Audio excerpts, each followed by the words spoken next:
Okey, sahabat-sahabat semua, Assalamualaikum. Selamat kembali ke Mega Pejuang Hartanah. Ini adalah sesi yang terakhir. Wow, sesi kita yang terakhir sahabat-sahabat semua. Apakah perasaan anda so far? Dah melalui sesi hari pertama pagi dan petang.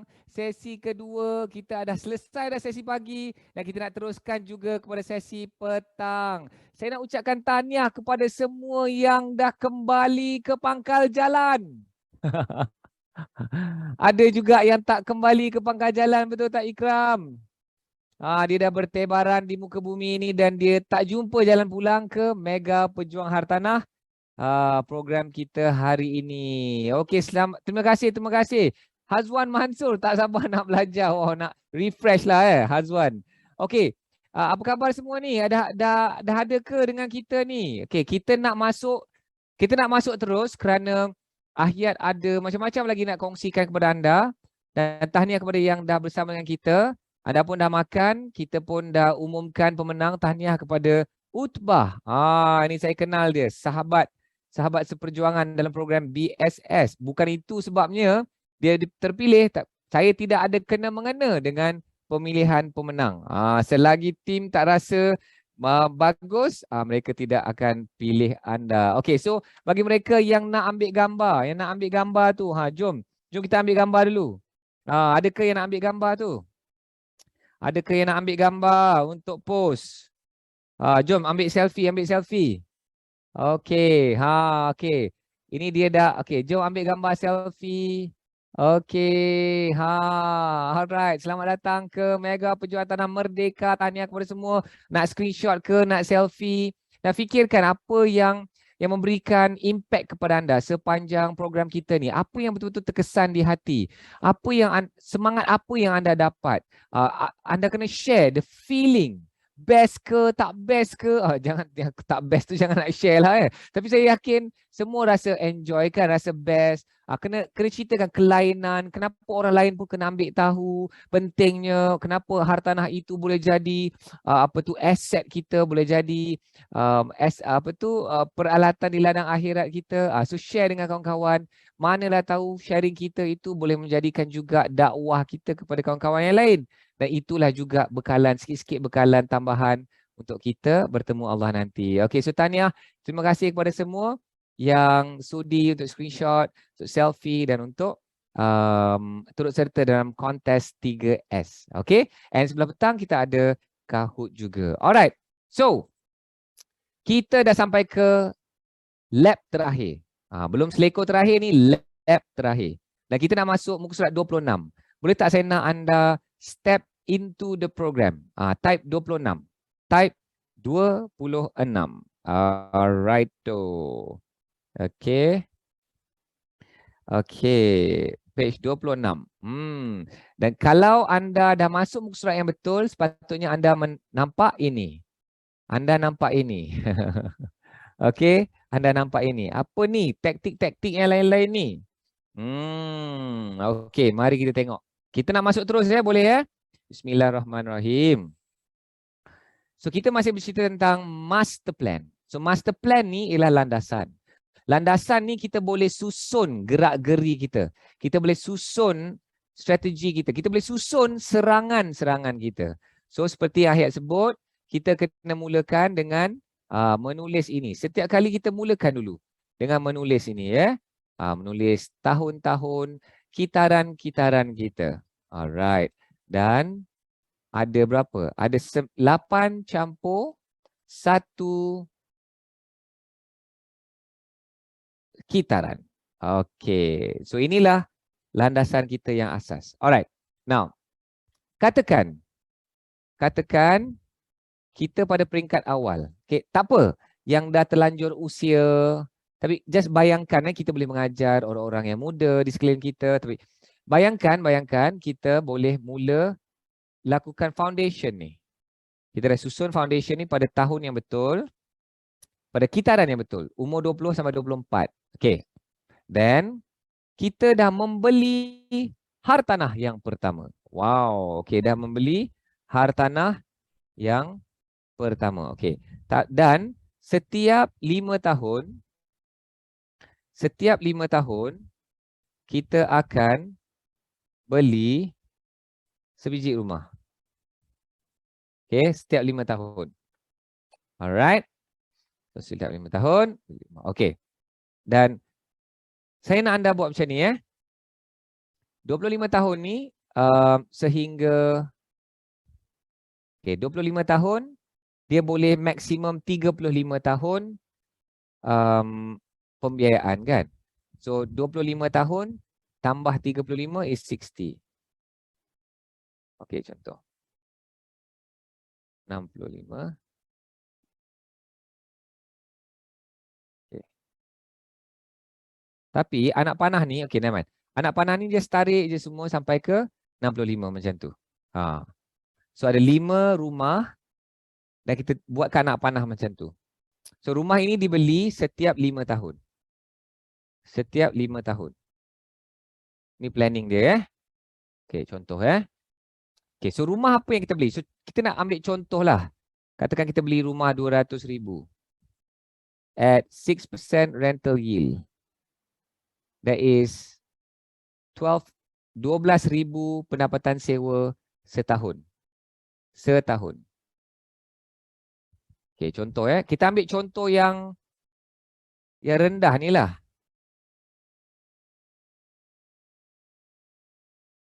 $200,000.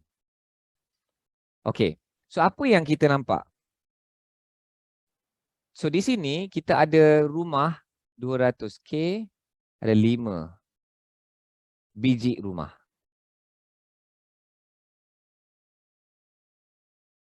So total ni setelah kita membeli sebiji rumah setiap 5 tahun, kita akan dapat portfolio RM1 juta. Akhirnya ada juga hartanah bernilai RM1 juta. Dan kita nak beli ni tujuan dia ialah money making machine. So kita dapat 12K setahun.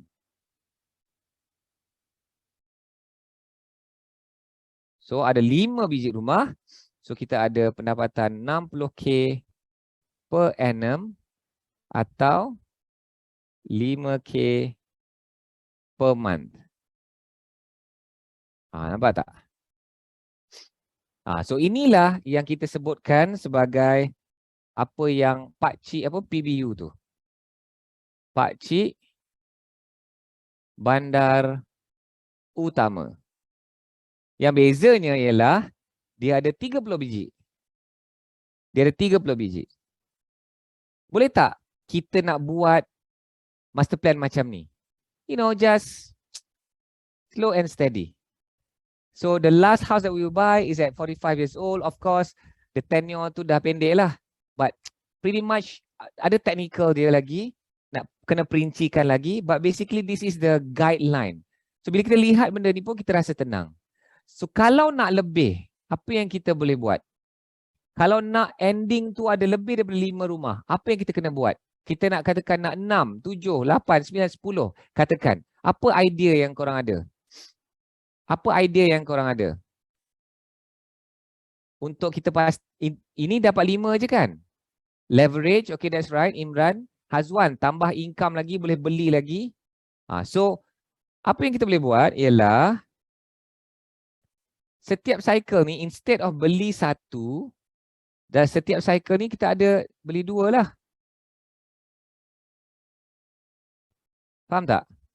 It could be selang tahun ke dan sebagainya. Okey, yang Diana, betul. Kecilkan angka kitaran. So instead of 5 tahun, 5 tahun dan kita slashkan jadi 4 tahun. Slashkan jadi 3 tahun. Kalaulah landasan kita ni satu kitaran sama dengan 5 tahun. Kalau kita kurangkan 1 tahun dan ada 8 kitaran. Kalau satu kitaran tu kita kurangkan jadi 4 tahun. Total kita akan kurangkan berapa? 1 tahun 1. Kita akan kurangkan 8 tahun untuk capai this goal. Nampak tak? Kita kecilkan. Kalau kurangkan jadi sekitaran 3 tahun, dia akan kurang 16 tahun. Dikurangkan. So thank you Yang. Sebenarnya belum pernah ada lagi kelas Mega Pejuang Hartanah yang peserta dia bagi cadangan nak kurangkan angka kitaran. Of course dalam kelas kat advance tu kita banyak masa untuk bincangkan and adalah keluar idea ni but never before. So tahniah kepada Yang Diana dalam kelas Mega Pejuang Hartanah. Hebat Diana. Wow, betul-betul hebat Diana. So, okay, this one dah dapat this idea. Alhamdulillah. Okay. So this could be it. So macam mana nak capai sampai sampai 10, 20, 30, 100, 1000. Then of course dia dah memerlukan strategi tambahan yang lebih serius dan sebagainya but this is basically the outline. Okay. So let's go into money mountain. Gunung duit. Apa pula lah gunung duit ni? Okay. 8, 7, 6, 5, 4, 3, 2, 1. Foundation. So instead kita cipta the cash flow dari segi sewa ni, instead kita akan jual contohnya. Okay. So let's say from 20 tu kita dah buat foundation. Okay, kita ulang balik. Foundation kita dah kukuh. Let's say tapi katakan kita beli 5 biji rumah ni. Setiap 5 tahun. Okay. Tetapi the cut off point kita contohnya at 60 years old. So 60 years old kita tarikkan sampai 60 years old.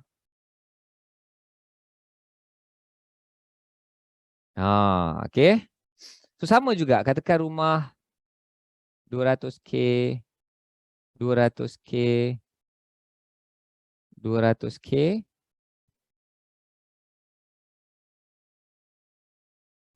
Okay. Alright. So tahun-tahunnya. Okay. Yang ini sampai 60 tahun ni ada 35 tahun. 30 tahun. 25 tahun. 20 tahun. 15 tahun. Apa jadi kepada harga rumah kalau kita simpan lama ni? Apa yang jadi? So, harga rumah tu meningkat betul tak? Harga rumah tu meningkat tak? Okey. So katakanlah saya nak buat 3 senario. 3 senario 3%, 5% dan 7%. Katakan rumah itu naik 3% per annum. Semalam kita tengok banglo dekat P. Ramlee tu berapa peratus? Siapa ingat? Siapa ingat berapa peratus kita ambil? Kita tengok daripada tahun 1959 sampai 2015. 7.4% betul tak Imran? Thank you. Imran, 7% lebih tak? So katakan kita ambil 3%. 3% ni kira rendah sangatlah. Rendah lah. Setuju tak rendah? Okey. Apa jadi kepada, ni saya dah kira apa jadi kepada nilai hartanah ni? Lebih kurang 562k. Lepas tu saya dah kira, tolong kirakan untuk anda 500, nanti anda boleh buatkan kiraan dia juga untuk semakan. 485k, 418k, 361k dengan 311k. Total. Nanti saya nak buat total tu kemudian. Biar korang rasa boleh capai ni. Okey, yang kalau naik 5% ni dia jadi 1.1 million. 485k. Sorry, 864. Okey, nantikan dia punya total dia. 530k dan 415k. Dan yang kalau naik 7%, wow. 2.1 million, 1.5, 1.0, 773 dan 551k. Okey, berapa total ni? Kalau kenaikan dia 3%, dia boleh jadi 2.1 million. Kalau setiap tahun dia naik 5%, kita boleh jadi 3.6 million. Dan yang paling tingginya boleh naik 6 million. So, kadang-kadang kita ni tak terbayangkan boleh capai juta-juti ni. I tak boleh bayang dia boleh sampai juta-juta. Ini baru cerita 5 ni. Saya tak nak anda percaya, saya nak anda kira balik. Kira balik benda ni. So, saya nak anda kira. Boleh tak anda capai? Kalau anda rasa boleh tak anda capai benda ni? Siapa yang rasa dia boleh capai? Siapa yang rasa dia boleh capai?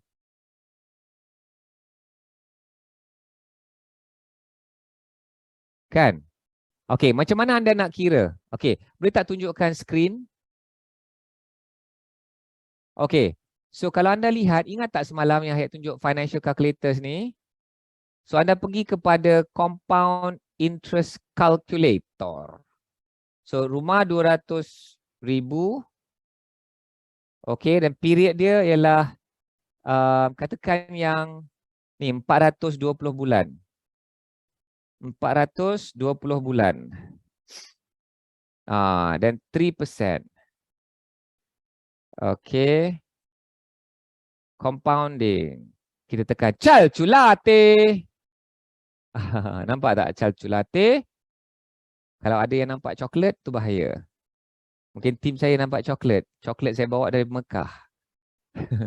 562,000. Nampak tak? 562,000 yang saya tulis. So, bolehlah kira sendiri. Bolehlah kira sendiri. Kalau naik 5%, kita tekan calculate. 1.1 million. Sama. Dan kalau kita naikkan 7%. Calculate. 2.1%. Okey. Wan Nur, Allah boleh capai dengan adanya guru. Ni guru adalah ni. Tengah nak tunjuk lah ni. Okey, tunjukkan Samsung Flip balik. So, apa yang bermain di fikiran anda tentang nak cipta? Okey, yang ini adalah cash flow. Kan? Dan ini adalah capital appreciation.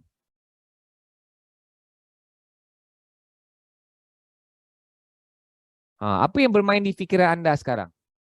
Macam yang Wan Nur cakap tu. Apa yang bermain di fikiran anda sekarang?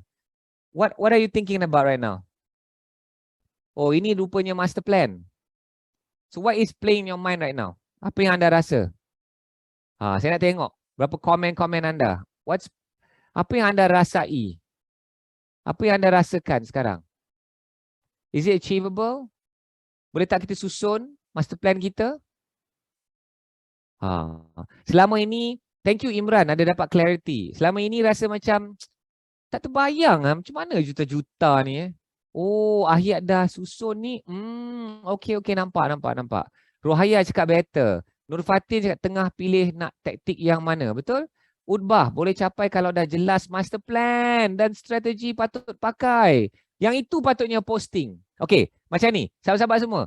Siapa yang tak ada idea nak posting, boleh tak korang posting pasal master plan? Gempak Ahyat ajar master plan. Time ni korang screenshot dan korang selfie. Gempaklah ilmu master plan. Saya belajar dekat Mega Pejuang Hartanah Merdeka. Sekarang ni saya lebih kejelasan. Rupa-rupanya kalau kita dah susun master plan kita dengan strategi, dengan action plan yang betul, rupa-rupanya impian kita ni mudah nak dicapai. Ini master plan ini. Ni Ahyat nak bagi skrip untuk membantu. Okey? Kalau tambah satu lagi boleh cuba. Rohaya, apa tu? Boleh tambah apa tu? Yang Diana, boleh tambah strategi. Macam itulah.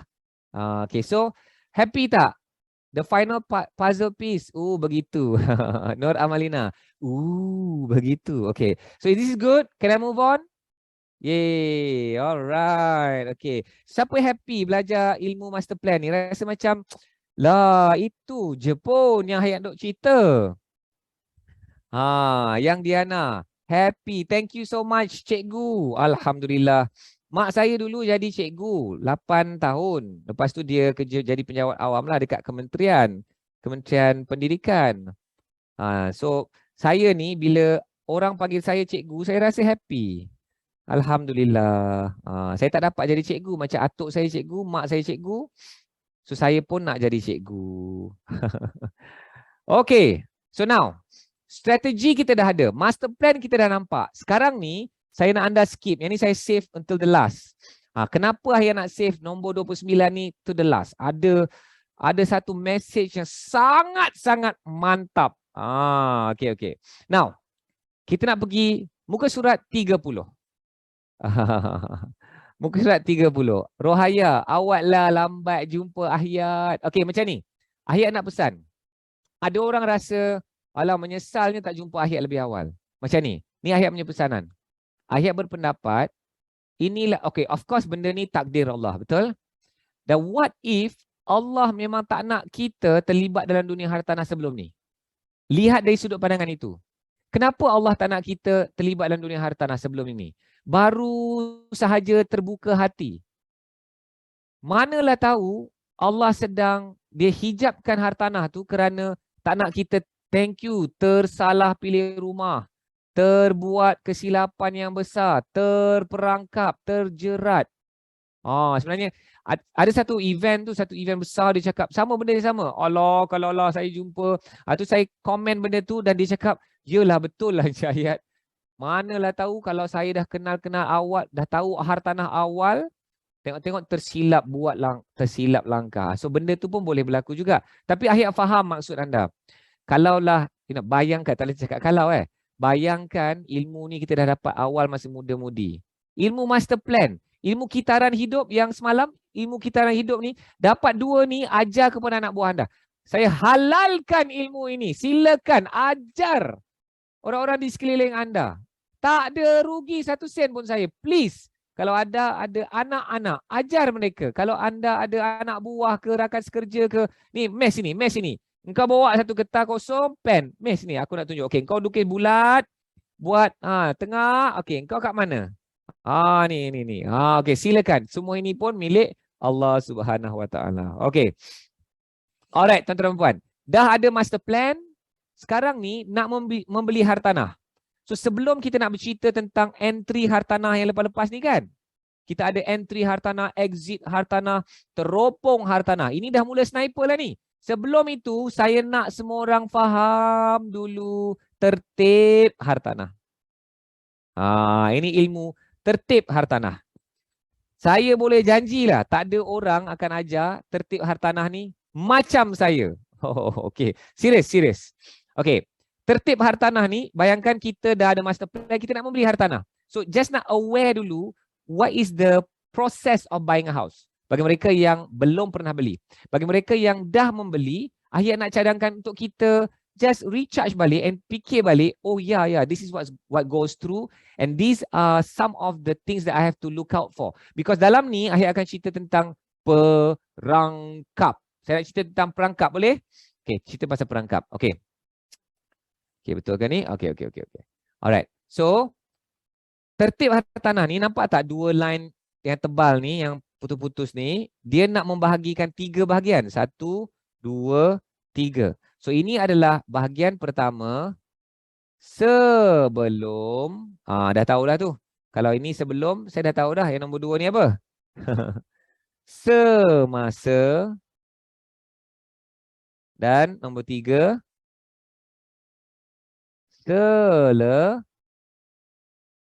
selepas. Okey, sebelum, semasa, selepas. Alright.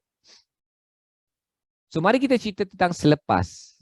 Okey, so ini sebelum ni bolehlah kita katakan sebagai entry yang kita nak cerita nanti kan, entry. And selepas ni kita nak cerita sebagai exit strategy. Okey. Ahyat akan ulang benda ni Ahyat akan ulang benda ni dalam slide, dalam satu page yang baru tapi untuk memahami fasa-fasa ni, jom kita tengok. Okey. Dia sebenarnya ada dua sahaja exit strategi. Kita akan kupas lagi ya. Exit strategi pertama ialah cash flow. Dan exit strategi kedua ialah capital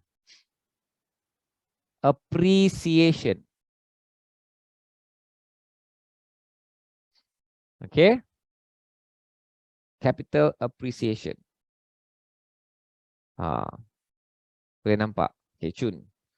So, cash flow strategi ni inilah macam sewa kan. Sewa. Cash flow ni aliran tunai. Capital appreciation ni kenaikan nilai. Okay. Sewa. Yang ni nak jual lah. Jual untuk keuntungan. Capital appreciation. Basically untuk kenaikan nilai. So, ini sewa. Ni aliran tunai. Dan capital appreciation ialah kenaikan nilai.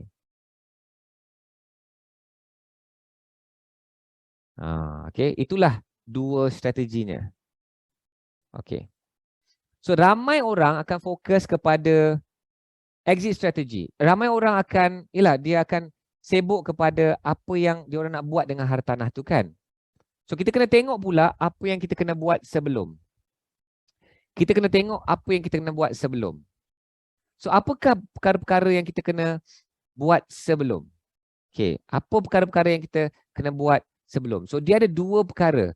Duit dan hartanah kita tu kan. Planning duit dengan planning hartanah. So, duit ni ialah kita kena bina profil. Kita kena cukupkan 4 syarat, betul tak?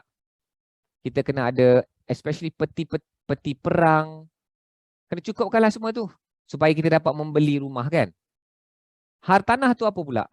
Hartanah ni kita nak kena kajilah. Kena kaji dia punya exit strategi. Apa kita nak buat dengan hartanah itu. Kita nak, yang semua yang cerita tadilah. Dari segi value, plus kan. Below market value dan sebagainya. Dari segi ROI. Kita nak kaji dah. Dari segi permintaan sewa. Permintaan sewa. Semua ni kena kaji awal. Now, nampak tak? Nampak tak apa yang sedang berlaku sekarang? Dalam fasa sebelum, kita dah bercerita tentang exit strategi. Kita dah bercerita tentang exit strategi. Maka dengan itu, cerita yang selepas ini sebenarnya nak kena plan sebelum. Saya nak ulang Cerita yang selepas ini kita kena buat dalam fasa sebelum beli. Jangan dah beli baru kita nak kaji. Kat sini ialah exit plan untuk laksana sahaja. Execution. Ini ialah execution. Dia tak boleh beli lepas tu, nanti aku fikir apa nak buat. Okay, saya bagi satu contoh. Saya bagi contoh ni, korang memang akan rasa macam, what the heck? Okay, mungkin taklah, tapi ya dengar ya. Ini satu situasi ya. Ada seorang student saya ni, dia seorang AWEX. Bukan student saya hanya AWEX dibenarkan, tetapi kebetulan dia ni seorang AWEX yang comel. Yang comel Yang comel. Okay. So, dia beli hartanah, dia dah beli hartanah, lepas tu dia join kelas. So, dia tanya Ahyat, bulan depan saya dah nak ambil kunci kondo saya yang saya beli. Lepas tu dengar soalan dia. Okay, ceritanya Ahyat, bulan depan saya nak ambil kunci kondo saya. Dia tanya soalan ni. Sekarang nak buat apa Okay. Saya nak anda bayangkan, dia dah beli rumah tu, kondo tu, daripada hari pertama dijual. Which was at least 24 months ago. 2 tahun. Nak siapkan high rise ni, it's 36 months. Kalau high rise 3 tahun. Kalau landed nak siapkan rumah, kalau undercon 24 bulan. So bayangkan 20-30 bulan selama dia dah beli tu, tak pernah ke dia terfikir nak buat apa dengan rumah tu. 1 bulan lagi nak dapat kunci, baru tanya, nak buat apa dengan rumah ni? Comel macam mana pun AWEX itu, tapi soalan itu buat saya rasa horror. Buat saya rasa horror. Setuju ke setuju sangat? Boleh tekan reaction tu. Reaction. Setuju ke setuju sangat? Setuju sangat. Hazwan dia setuju. Betul tak? Hazwan pun tengah mencari jodoh ni kan? No matter how comel, buat soalan macam tu, jangan buat takut. Then there's nothing you can do. If you dah terbeli tempat yang tak ada demand, yang tak ada apa. So it's very very important that cerita exit memanglah selepas. Tapi planning dia, research dia, jangan tunggu selepas. Planning untuk selepas kena buat sebelum. Pelik tak? Pelik tak? Planning untuk selepas kena buat sebelum. Jangan tunggu selepas. Dah cukup kacak tapi krik-krik. Ada ke lelaki macam tu kan? Rasa macam comel dah ni, dah kacak dah ni. Tapi bila kenal-kenal, krik-krik. Tak best lah, tak best. So kita nak yang kacak tapi dia pun happening. Okay. So katakanlah kita dah buat sebelum, kita pun dah planning selepas. Ingat ya, pelaksanaan, execution, exit plan kita buat selepas. But the planning must be done first. Ini point yang paling penting. Kalau tak ingat benda lain, ingatlah benda ni. InsyaAllah selamat. Okay, now. Kita nak cerita tentang semasa. Semasa ni dia ada 7 perkara. Ada 7 perkara. Mari kita lihat. Ada 7 perkara. Okay.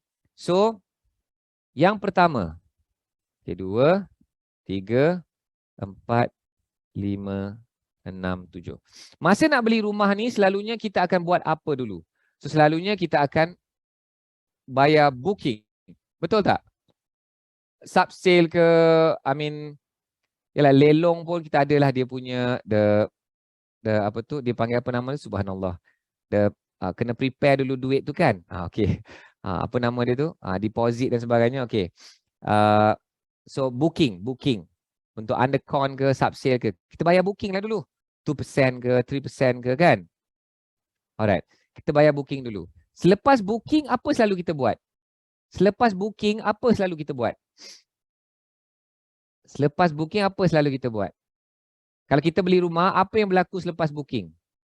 Belum lagi nak pergi spa. bukan. Belum lagi SMP. Okay.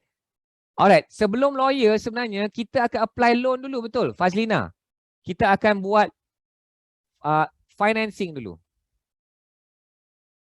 Kan ada booking form, kita bagi kat ejen ke yang uruskan ke atau kita yang uruskan sendiri, kita akan buat pembiayaan nak beli rumah lah.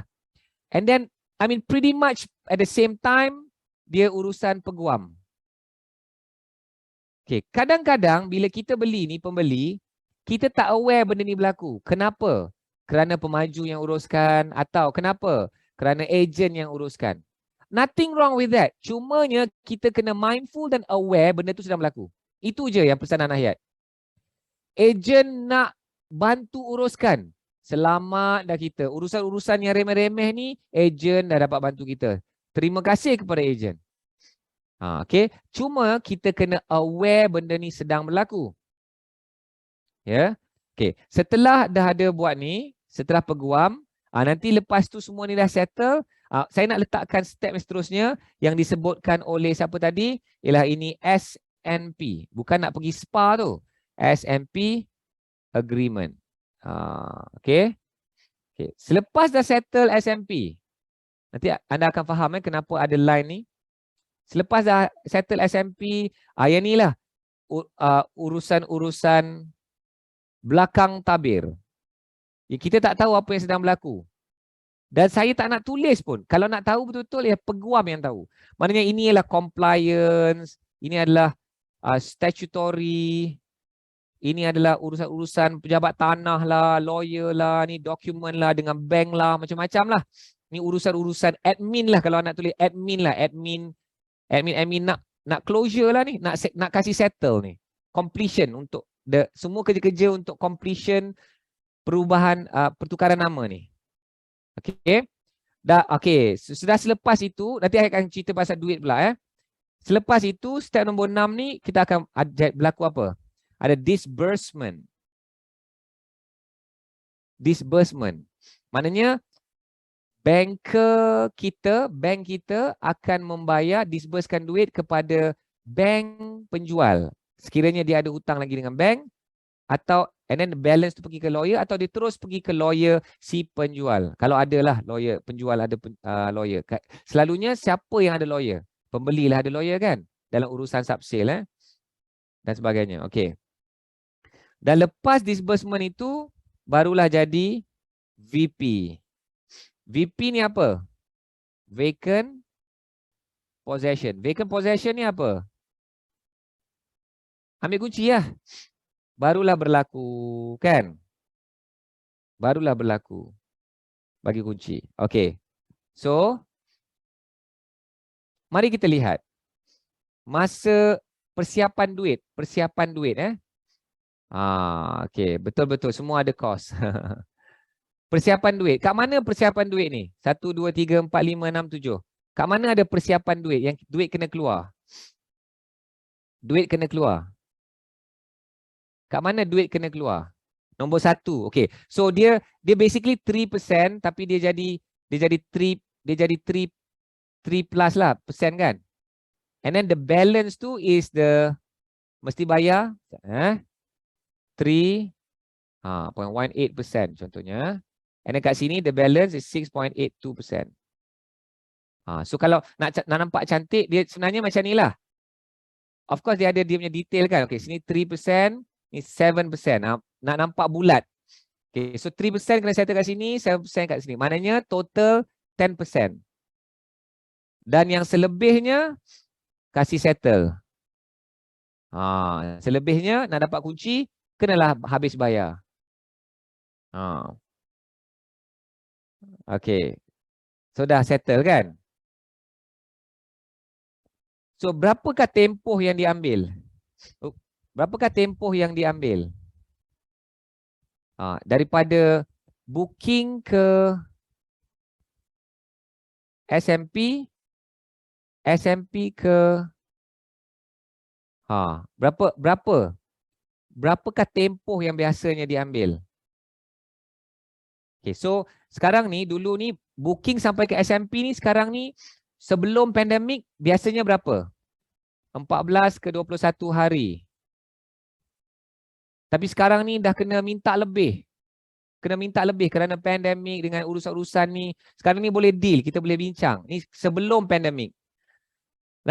Dan daripada SMP kepada vacant possession, sepatutnya biasanya berapa? 3+1 bulan. Tapi akan ada macam-macam dah dalam terma-terma yang baru ni. 6 months ke, 4 months ke, 5 months ke dan sebagainya. Okay? Yang ni kena semak dengan peguam. Okay. Alright. So, kat mana ada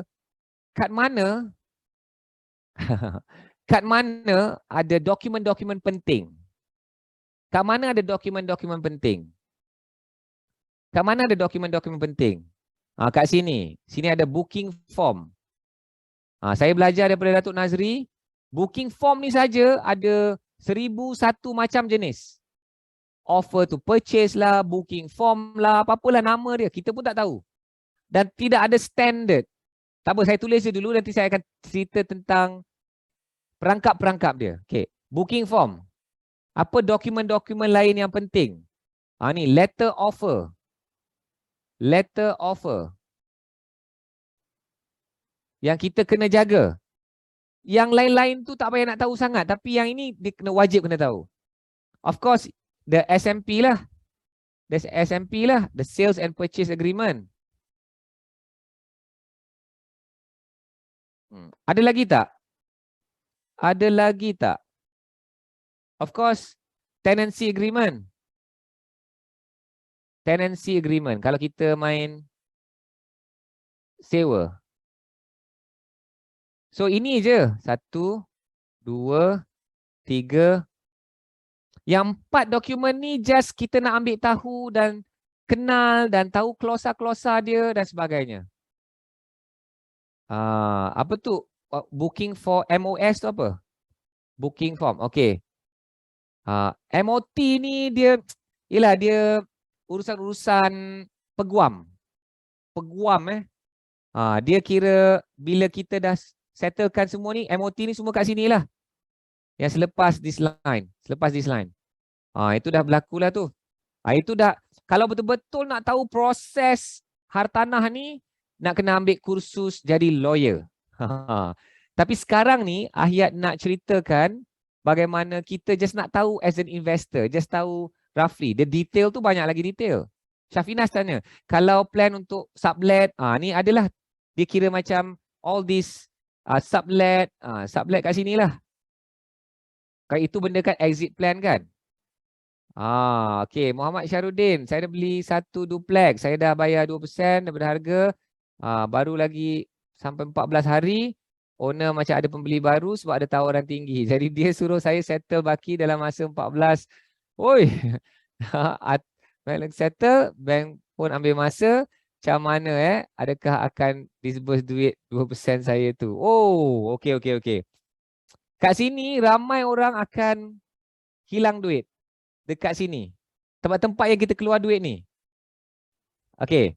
So, apa yang menyebabkan kita hilang duit kita? Kalau kesilapan itu oleh kita. Kalau keputusan untuk membatalkan tu oleh kita. So, dia akan makan diri. So, tiba-tiba saya tak jadi beli lah. Macam tu Dah masuk booking, bayar lepas tu acah-acah pula. So, atau tak settle SMP ni dalam hari-hari yang ditetapkan dalam booking form. So nanti penjual dia boleh burn, dia burn duit kita ni. Ramai ada kawan-kawan saya yang burn kat sini. Kalau kat sini lagi teruk, 10% dah keluar. Kalau rumah 300,000, 30,000. Kalau rumah 1 juta, 100,000. Memang betul.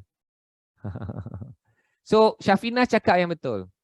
Benda ni memang kita kena tengok isi dia betul-betul. So, kalau dia kata, kita akan kira countdown ni berdasarkan selepas you dah lulus pembiayaan. Contoh, lulus pembiayaan ni, lulus pembiayaan berapa persen? 90%, 80%, 70%. So, kalau lulus pembiayaan 50%, dan kita cakap, hello, saya tak adalah duit 50% nak down payment. Saya hanya dapat pembiayaan 50%. So, dalam booking form kan saya dah tulis, deal ini akan terbatal sekiranya saya tak dapat pembiayaan seperti yang saya nakkan, iaitu 90%. Okay. So, Syafinas, betul.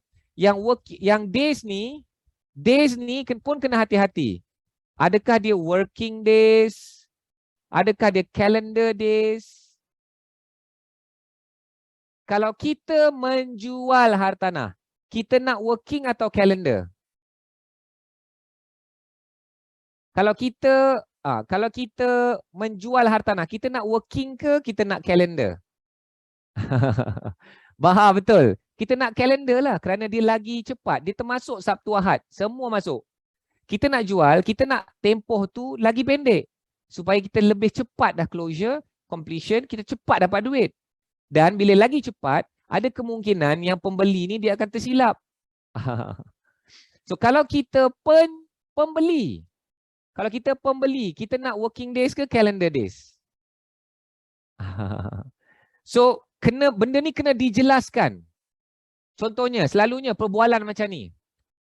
Kalau kita tanya, so dari booking ke SMP ni berapa hari? Okey lah, berapa you mau? Okey, 30 hari lah, 30 hari. 30 hari ni working days ke calendar days? Ikut sukalah, cincai lah. Banyak beza tu. So, kita jangan, okey, satu nasihat Ahyat untuk booking form, mana-mana ruang yang kosong mesti diisi. Kadang-kadang dia tulis, okey, kena sign SMP selepas dash hari. Bang, tolong tulis ni. Ni apa maksud dia ni? Ini 14 hari ke, 21 hari ke, 30 hari? Akak tulis lah, Berapa akak nak? Okey. Boleh tak kita deal? Okey. Maybe kita deal lah. Tapi jangan biar benda tu kosong. Jangan biar benda tu kosong. Apa tu? The solicitor shall release the earnest deposit to the vendor upon execution of the sale and purchase agreement by the vendor. Okey. Ini dah keluar ada ayat-ayat lawyer ni. Saya belum selesai. Okey. So, okay, memang boleh pergi detail tapi saya nak anda faham the process ni dulu supaya anda elak yang ni. Yang ni saya nak tunjukkan kepada anda. Kenapa ada line ni? Kenapa ada line ni tuan-tuan dan puan? Kenapa ada line ni? Line dia kat dalam mana? SMP kan? Banyak perangkap ke? Yes. Ini saya nak tulis ya. The point of no return. Ganas ni. The point of no return. Kita kena ingat SMP ni apa maksud dia? Sales and purchase. So agreement ni dia menjaga siapa? Saya nak tanya. Agreement ni dia menjaga siapa? Agreement dia jaga siapa? Jaga owner? Jaga pemaju? Nama dia, saya ulang nama dia sales and purchase. Jual dan beli. Dia dalam SMP ni, dia dah mengatakan, dia dah menyenaraikan klausa-klausa yang sepatutnya, thank you Syahrudin, menjaga dua-dua. Menjaga dua-dua. Kita kenapa rasa macam dia menjaga penjual sahaja kerana kita selalu beli undercon. Undercon memanglah dia akan jaga penjual sahaja. Dan semua dia kalah kat kita. Tapi kalau sub-sale ni kita kena jaga tuan-tuan dan puan. Dia boleh masuk apa-apa klausa di bawah matahari. Dia, alah kak, sign je lah kak. Ni standard document. Memang standard dia. Tapi kita tak tahu apa kat dalam. Kalau kita baca pun kita tak tahu apa yang kita baca. Tidak ada standard document. Saya nak ulang. Tidak ada standard document. Kenapa lawyer selalu cakap macam tu atau kerani lawyer akan cakap macam tu? Kerana dia malas nak explain. Minta maaf. Dia tak larat nak explain.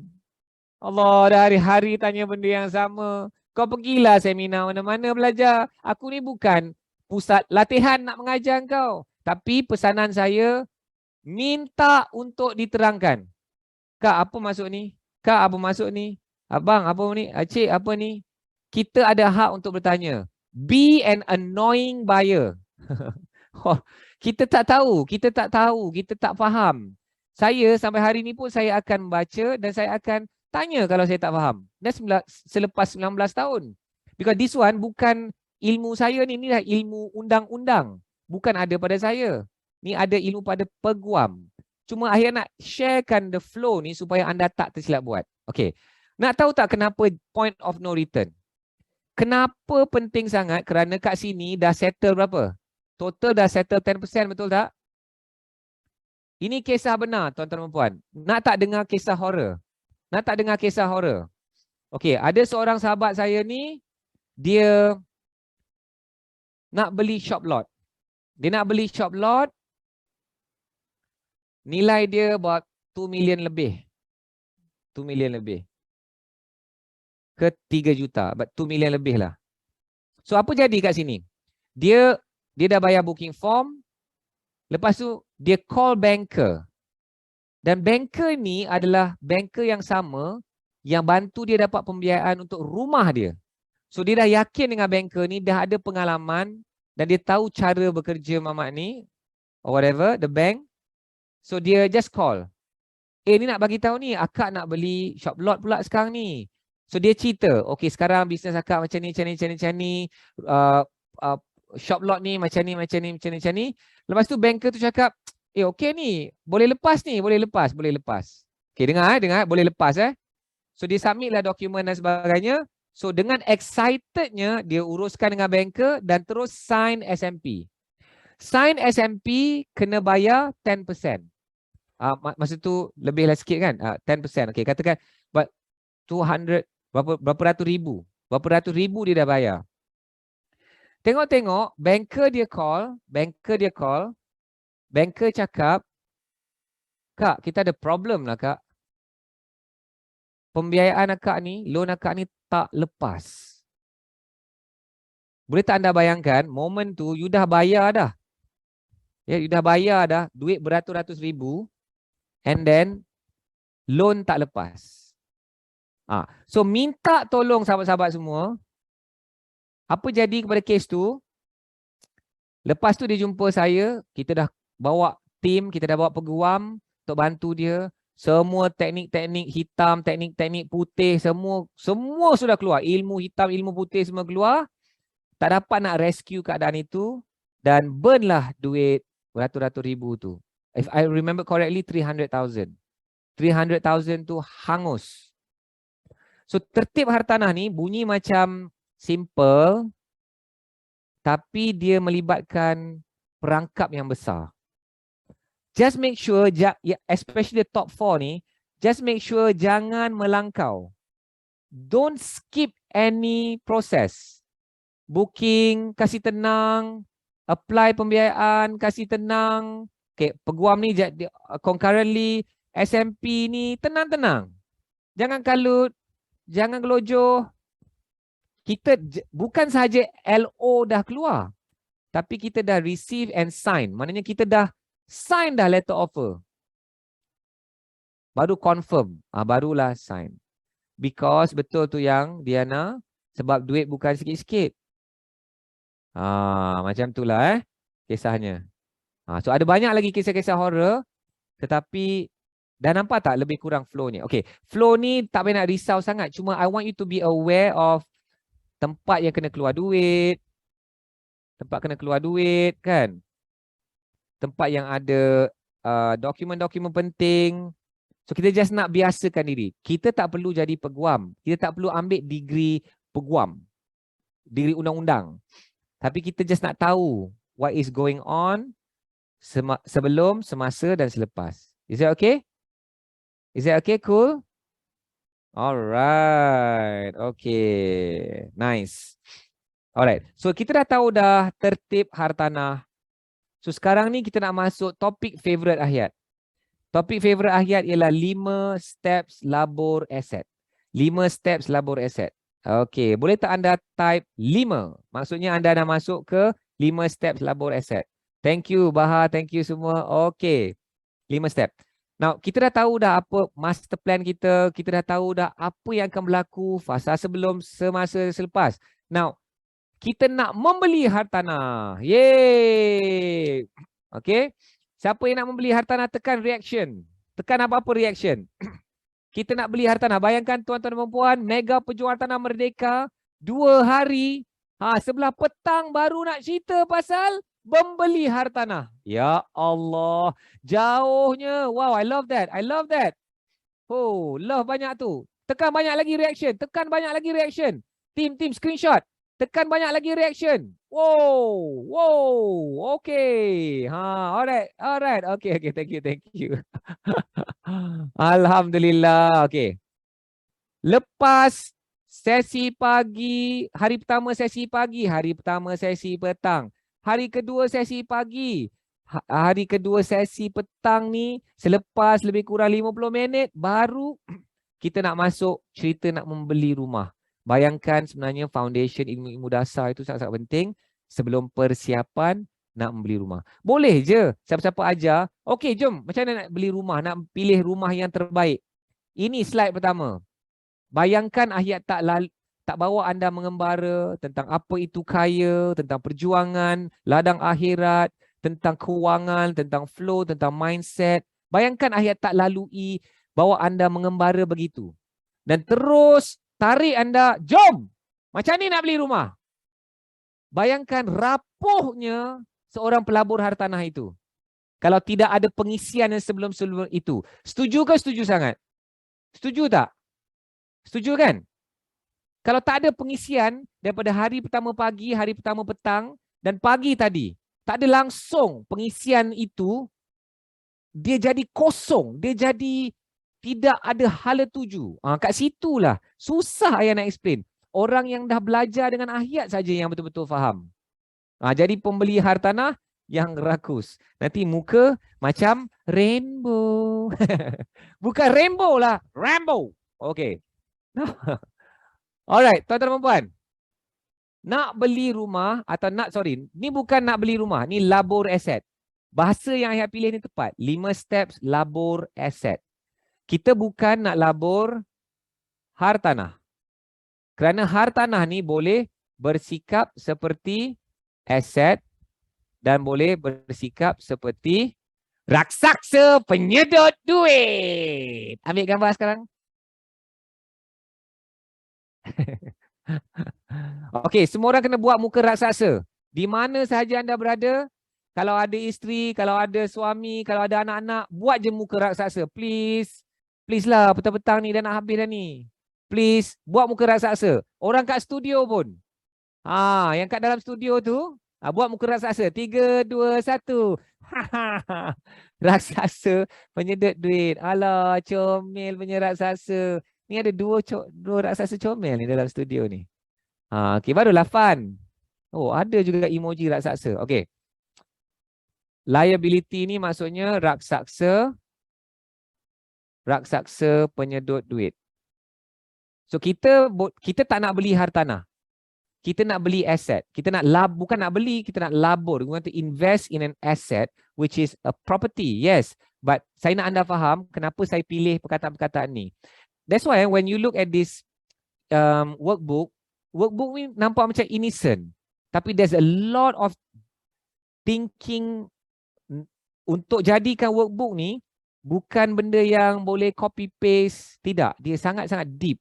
Nak terangkan one by one tu sangat deep. So ini perkataan-perkataan yang saya pilih setepatnya untuk anda faham, kita tak nak beli hartanah, kita nak labur aset. Aset yang mana dia. Apa maksud aset? Aset ni dia suatu benda yang menambah duit dalam poket. Aset. Rumah boleh jadi aset. Rumah yang kita duduk tu tak jadi aset. Dia jadi raksasa punya duit. Betul tak? Duit, okay. Kalau liability kerja dia apa? Dia bawa keluar duit daripada poket. Bawa keluar duit daripada poket. So kita nak beli aset. Aset yang menambah duit dalam poket. Apa lagi dalam hidup kita menambah duit dalam poket kita? Suami. Okey, suami adalah satu aset kepada kita. Okey, isteri kita, adakah dia menambah bawa masuk duit ke bawa keluar duit? Allahu Akbar. Okey, ni bergurau petang-petang Okey, ini tugas dari hukum syaraknya. Seorang lelaki itu, suami itu nak kena menanggung ni apa yang dia perlu tanggung. Makan, minum, rumah, pakaian isteri. Saya bergurau sahaja tadi kita jangan langgar ni. Kalau tidak, cukuplah apa yang Ustaz cakap, cukuplah dosa seorang suami yang tidak menjaga nafkah kepada isteri. Cukup dosa itu untuk seorang lelaki itu dihumban ke neraka. Bayangkan banyak kebaikan yang dia buat, tapi bila tak jaga rumah tangga, kita kena humban. Hati-hati wahai suami, kita kena jaga yang basic lah. Kalau isteri nak makan hotel 5 bintang tiap-tiap hari itu bukan tanggungjawab kita. But we have to really take care of that, keberkatan dan tanggungjawab kita sebagai seorang lelaki. And ni Ustaz Wadi pesan, kerana dalam masyarakat kita dah hilang dah perasaan tanggungjawab seorang lelaki terhadap seorang suami terhadap isteri. Bukan Hayat cakap, Ustaz Wadi cakap, dia pesan. Ini satu benda yang sangat mengerikan, satu trend yang kita tak nak terus berlaku dan kita tak nak berlaku kepada anak-anak kita kan. Walaupun anak kita lelaki atau perempuan yang akan menjadi suami atau isteri. Okay, now kita nak labur aset. So apa step pertama? Kita kena tahu objektif kita. Kita kena tahu matlamat kita. Benda ni bunyi macam poyo je. Nak mulakan dengan objektif. But it's very, very important. Okay. Objektif kita yang pertama, objektif kita. Apa objektif kita? Hanya ada 2 sebab kita beli hartanah. Satu untuk own stay. Saya tulis dalam bahasa Inggeris own stay. Satu lagi ialah untuk investment. Ini sahaja 2 sebab kita beli hartanah. Now, own stay or for investment. Now, if you buy property for own stay, mungkin for a starter home, rumah pertama, or maybe it's for an upgrade home. Kita nak upgrade rumah kita. Yang macam teknik upgrade tu kan. Okay, I want to upgrade. Saya dah serik, dah terkurung masa PKP, apartment. Bukan boleh guna pun facility kondo ni. Contoh kita beli kondo. Aku nak upgrade kepada rumah bertanah atau kepada semi-D. So, it's an upgrade home. Because keluarga dah makin besar dan sebagainya. Okay. Kalau investment, dia hanya ada 2.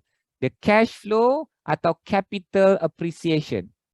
Benda ni saya akan ulang sekali lagi dalam slide yang akan datang. Dalam page yang akan datang. So, hanya ada 2 cara. Cash flow strategy, nak buat duit dengan cash flow atau nak buat duit dengan capital appreciation. Okay. Dan kita pun kena jelas dengan matlamat. Apa matlamat kita sebenarnya nak membeli rumah ni? Or is it for apa? Is it for child education? Is it for haji? Oh. Is it for financial freedom number? Kita dah tahu ibu duit yang kita nak kena capai tu. So kita dah plan. Kita nak buat teknik apa tu, money mountain tu. Nak gunung duit tu, kita dah plan. Okay, saya perlukan 3 juta, 4 juta, 5 juta. Baru-baru ni ada student TPW yang dapat package TIC, ambil package TIC. Dia nak capai 4 juta masa dia bersara. Dia nak bersara umur 50. Umur 50, yes. So dia nak capai 4 juta tu financial freedom number dia supaya dia boleh hidup. Dia adalah kiraan-kiraan dia kan. So adakah kita boleh capai benda tu menggunakan hartanah? So kita akan plan lah secara matematik. Apa masalah dia nak capai daripada sekarang nak capai dah 4 juta ibu duit tu. So kita dah ada matlamat tu. Samalah contoh kita nak pergi ke gym. Saya selalu bagi contoh ni, nak pergi gym. Orang-orang yang main besi ni, orang-orang fitness ni, dia ada hari-hari dia. So kalau hari tu kita arms day, hari tangan. So dia akan pergi cari mesin yang tangan. Mesin yang tangan ke? Apa-apalah. Okay. Kalau hari tu is leg day. Orang paling tak suka leg day kan? Leg day. So dia pergi mesin yang kaki punya. So bayangkan, kita ni nak melabur dalam hartanah. Apa kita punya matlamat? Kena pilih hartanah yang sesuai untuk matlamat. Syafi'i dia pergi ke gym untuk cardio. So you akan pergi ke mesin yang buat cardio. So sama juga kita nak kena plankan hartanah yang suitable. Ni bigger pockets lah yang cerita pasal contoh gym ni. Bigger pockets ni satu tribe yang sangat amazing dekat Amerika. Kalau korang boleh faham bahasa Inggeris, memang terlalu banyak knowledge diorang. Bigger pockets. Diorang pun ada podcast dah berapa ratus siri saya rasa dah sampai berapa 500 ke 600, ada sharing kat media sosial sebagainya. Ni contoh pasal gym. It makes a lot of sense kan? Because if you want to buy for child education, berapa lama? Apa yang kita nak belikan untuk tujuan-tujuan itu? Is this helpful? Okay, so first kena tahu apa sebenar-benarnya objektif kita. Kenapa? Kenapa penting? I take a little bit more time on this part. Kenapa penting? Rumah yang kita beli untuk own stay mungkin berbeza dengan rumah yang kita cari untuk investment. Betul ke betul sangat? Rumah yang kita beli untuk investment, sabar dulu. Untuk cash flow, untuk sewa. Mungkin rumah yang berbeza untuk kita beli untuk capital appreciation. Betul ke betul sangat? Kalau step nombor 1 ini dah salah, apa jadi kepada step nombor 5?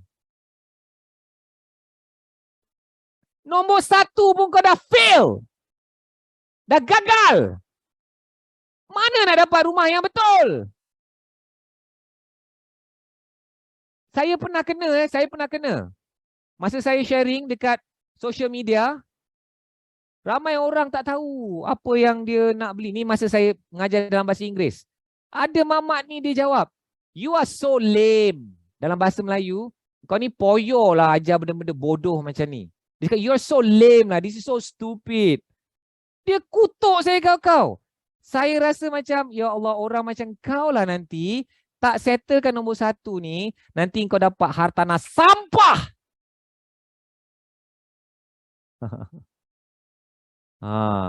Nak beli ke hartanah sampah? Ke nak iga-iga? So ini kena kasih betul dulu. Fikir betul-betul, plan betul-betul. Ini dah melibatkan master plan juga.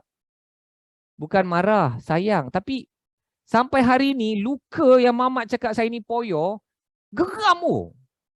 Saya rasa macam nak cari dia dan saya nak ajar dia hartanah. Geram. Nak ajar. Kalau saya nampak dia kat tengah jalan, saya akan tekan minyak dan saya akan brake kat depan dia. Dan saya akan keluar kereta. Ni, sila beli tiket Mega Pejuang Hartanah. Cikgu pun manusia juga. Kita pun lemah, tuan-tuan dan puan. Geram. Kau ni dah lah sombong. Tu bodoh pula tu. Allahu Akbar. Terkeluar dah perkataan bodoh. Saya dulu masa kecil-kecil, bodoh pun kena cubit. Keluarga saya, BODOH tu pun perkataan yang tidak dibenarkan. Okey. Tapi dah terkeluar. Hai, petang-petang ni, saya dah haji dah ni, tapi terkeluar juga. Okey. Dah tahu objektif nombor 2. Inilah kena kira-kira. Kira-kira. Kita kena tahulah bajet. Kira-kira. Ya, kita dah kan ada satu muka surat tu kita dah cerita pasal kira-kira apa? Kira-kira diri, kira-kira hartanah. Yang kita nak beli itulah. Okay, ini saya tak nak ulang. Okay, kena kira-kira betul-betul. Especially yang 4 syarat ni. Saya tulis lah yang ni. Okay, layak, mampu, selamat dan peti. Peti pula ada kemarau, peti, perang. Ini kena kira betul-betul tuan-tuan dan puan. Please do not make the mistake. So you know, okay, I want to buy property for investment. Untuk tujuan contohnya child education. Anak saya yang nombor 1 tu 12 tahun lagi akan masuk universiti. Saya nak kena plan. Saya tidak mahu anak saya ada hutang PTPTN. Maka saya kena rancang sekarang. Nak rancang, saya nak cari, okay, dah ada some planning. Okay, saya tulis ni ya. Ada some planning. Ada some planning lah juga. Planning. Okey, saya beli untuk tujuan sewa dulu 12 tahun and then anak nak pergi universiti, kita akan consider nak jual. Kalau simpanan tak cukup, saya nak consider jual. Okay, that's some basic planning. So, lukislah kat dalam master plan. Saya ada kenal seorang jutawan ni, jutawan orang Melayu kita ni, anak dia 3 orang. Masa anak pertama pergi London, dia beli rumah. Anak kedua pun pergi London. Dia macam overlap sikit. Pergi London, duduk kat rumah sama. Nombor 3, duduk kat rumah sama. Habis tu tuan-tuan dan puan, dia flip rumah tu, kasih settle semua kos-kos pengajian. Dia punya untung tu, melampau-lampau, dia tutup semua hutang-hutang anak-anak dia. Belajar. Hebatnya. Planning. Have some planning. Menarik tak? Sanggup tak kita, anak-anak kita ada hutang PTPTN? Kita dah boleh rancang. Orang Cina, lahirnya seorang anak, dia dah fikir dah. Anak ni, sampai dia sekolah, aku nak kena siapkan 1 juta ringgit. Macam mana aku kena siapkan 1 juta ringgit ni? Nak buat bisnes ke, tambah income ke, nak melabur ke, investasi hartanah ke. Dia dah fikir. Orang Melayu, bila dapat anak, Alhamdulillah ni rezeki. Tak mungkin Allah dapat kurniakan kita anak tetapi tidak berikan kita sekali rezeki makanan untuk kita bagi kepada anak kita. Memang betul. Tetapi kita kena ada juga kira-kira tu. Lahirnya seorang anak. Alhamdulillah, ini adalah kurniaan rezeki yang luar biasa, yang sangat-sangat menakjubkan. Dan aku kena bertanggungjawab sebagai mak ayah. Aku kena rancangkan yang sebaiknya untuk anakku. Macam mana aku nak sediakan perbelanjaan-perbelanjaan ini? Nothing wrong. Okey juga. Kita yakin rezeki itu daripada Allah, tapi kita kena susun. Okey. Hazwan cakap apa? Ambil PTPTN, anak buat, bayar booking rumah. Okey. Alright. Okey, yang itu saya tak ajar. Itu Hazwan ajar. Okey. Sudah ada buat kira-kira? Okey. Buat kira-kira. Okey, dan ini 2 perkataan. Ini yang kita akan kongsikan dalam muka surat yang seterusnya, E1 dan E2. So kita akan tengok entry dan kita akan tengok exit. Okey, kita akan tengok entry dan kita akan tengok exit. Okey, yang ni saya tidak akan terangkan dalam muka surat ini, saya akan terangkan in the next page. Boleh ya? So kita kena sangat jelas dengan E1 ialah entry, E2 ialah exit. Okey. Alright, okay. Entry kena betul, baru exit betul. Dan exit kena rancang masa entry. Dan exit kita laksanakan semasa selepas dah membeli rumah. Okay, alright. Nombor 4, kita nak cerita pasal 2 perkara ni, tentang maklumat. First, kita kena teropong, kita kena belajar teropong maklumat. Dan kedua, kita kena belajar analisa maklumat. Okay. Kita kena belajar apa maklumat yang kita kena cari. Apa fakta dan data. Bukan auta dan putar. Kat dalam pasaran hartanah ni banyak auta dan putar. Siapa-siapa boleh cakap apa-apa yang dia nak. Saya pernah ada satu student ni, dia bukan student, follower. Dia cakap rumah yang dia beli tu 600,000. 600,000. Dan dia cakap rumah dia tu selepas 5 tahun akan jadi 3 juta. Ini betul-betul tuan-tuan dan puan, gajah memang betul-betul terbang. Rumah dia 6 ke 700,000, dia cakap lepas 5 tahun, ada orang cakap rumah dia tu akan jadi 3 juta. Ya Allah, mana dia dapat? Mana dia dapat magic macam tu? Memang betul kita ada keajaiban. Allah boleh buat apa sahaja. Tetapi benda-benda yang pelik ni, ini tak betul. Ini memang goreng. Ini memang sangat-sangat goreng. Okey, nanti saya akan cerita. Sembang kari, Allah. So, kita kena cerita pasal fakta dan data. Kita kena cerita pasal info dan carta. Kita kena tengoklah benda-benda ni. So, kita kena tahu apa yang nak teropong. Kalau rumah, kita nak teropong apa? Apa maklumat yang kita perlukan daripada rumah tu? Itu yang dalam TPW, Ahir ada share template. Korang tak, just follow je template tu, isi. Okay. Basically, apa yang kita nak teropong? Ni nak bagi tahulah. Basically, apa yang kita nak teropong? Kita nak teropong apa? Lokasi. Kita nak teropong kejiranan. Baru kita teropong unit itu sendiri. Contohnya kita dah pilih, I don't know lah, contohnya shop lot dekat Bandar Indra Mahkota, dekat Kuantan. Okay, so we study the location, we study the kejiranan, the area, and baru kita kaji that unit. Lepas tu, kita kena kaji dari segi the numbers. Numbers ni ada dua benda. Pertama ialah the acquisition. Kita nak membeli tu, apa nombor-nombor yang kita nak beli tu. Nombor dua ialah the investment numbers. Berapa rental yield, berapa capital appreciation, berapa cash flow, CM, cash flow, berapa cash flow percentage. Acquisition tu, berapa cost dia nak membeli dan sebagainya. Legal fees ke, deposit ke, repair ke mungkin. Itulah lebih kurang yang 19 muka surat yang ada dalam template PowerPoint tu. Itulah lebih kurang. So at least you all dah tahu Okay. And then cara kita nak analisa. Cara analisa ni saya nak cadangkan satu strategi yang saya namakan sebagai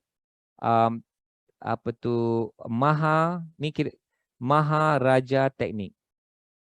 Okay. Maharaja Teknik ni dalam TPW kita akan buat live. Kita ambil assignment student dan kita bedah hartanah-hartanah yang dia nak beli tu. Antara 3 pilihan dia. Okey, apa yang berlaku dalam Maharaja Teknik? Okey, nak ajar. Okey, nak ajar Okey. Kita akan letakkan hartanah kita ni side by side. A, hartanah B, hartanah C. Dan kita akan kaji berdasarkan 3 sudut pandangan. Yang pertama, saya tak tulis saya sebut nanti you all tulis Okey. Pertama, kita kena bandingkan dari segi ciri-ciri rumah itu. Sebagai contoh, kalau you membandingkan apartment, kondo. So, kalau kondo tu ada apartment. Kondo lagi satu, kondo ada apartment pula. Kondo tu ada swimming pool. Kondo kedua, kondo mesti ada swimming pool kan lah. Okay, apartment. Okay, apartment tu ada swimming pool. Apartment kedua tak ada swimming pool. Apartment ketiga ada swimming pool kan. So, dia tak boleh kita bandingkan apa facilities ada. Dia kena macam ni. Line tu ditulis swimming pool. A ada. Hartanah B tak ada. Hartanah C ada. Kita bandingkan supaya kita faham. Okay, size apartment A 800 square feet. Apartment B 770 square feet. Apartment C 600 square feet. Apartment A dari segi tenure, leasehold, freehold, leasehold. Benda tu kena line by line, ciri-ciri. Okay. Nombor dua, kita kena buat teknik Maharaja ni nak analisa. Ialah the investment numbers. berapa deposit kita, berapa dia punya fees dia, berapa dia punya below market value, berapa dia punya rental yield, berapa dia punya cash flow. Bandingkan A, B dan C. Hartanah A, hartanah B dengan hartanah C. Okay. And yang terakhir tu ialah dia punya SWOT analysis. Dia macam SWOT analysis lah. Ada dua je lah benda yang saya akan letakkan. Apa yang kita suka pasal hartanah tu? Apa yang bagus? Dan apa yang tak bagus pasal hartanah tu? Yang tak bagus pun kena cerita. Ini yang pelik. Kalau agent atau developer yang sales team developer ni yang berpengalaman, dia boleh jawab soalan kita. Kalau kita tanya, biasa orang akan tanya, apa yang best lah rumah ni saya nak beli? Oh, dia dekat dengan universiti dia ni. Dia cerita yang best. Tapi you tunggu dia dah cerita yang best atau tanya soalan yang kedua.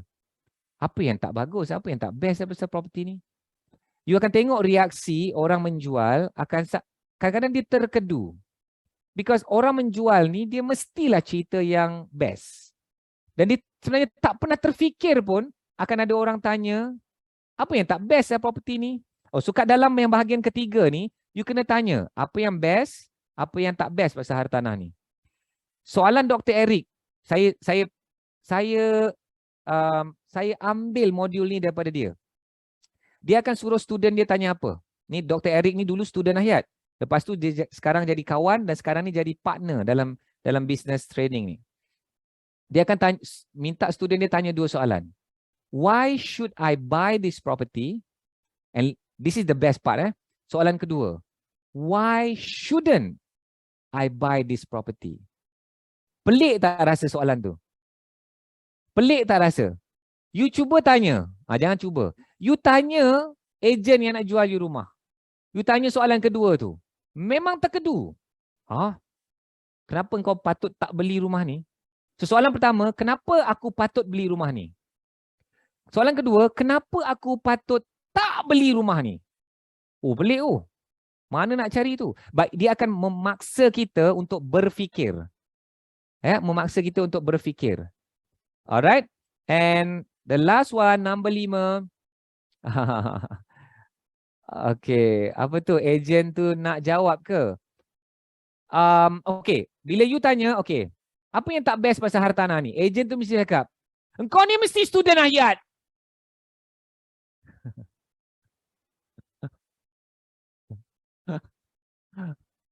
Mana ada orang tanya soalan ni? Tak ada orang tanya soalan ni. Serius. Betul. So tak apa. Kalau dia pun terkedu, bang, saya pun tak pernah ada orang lah tanya soalan ni. Saya pun tak pernah terfikir lah.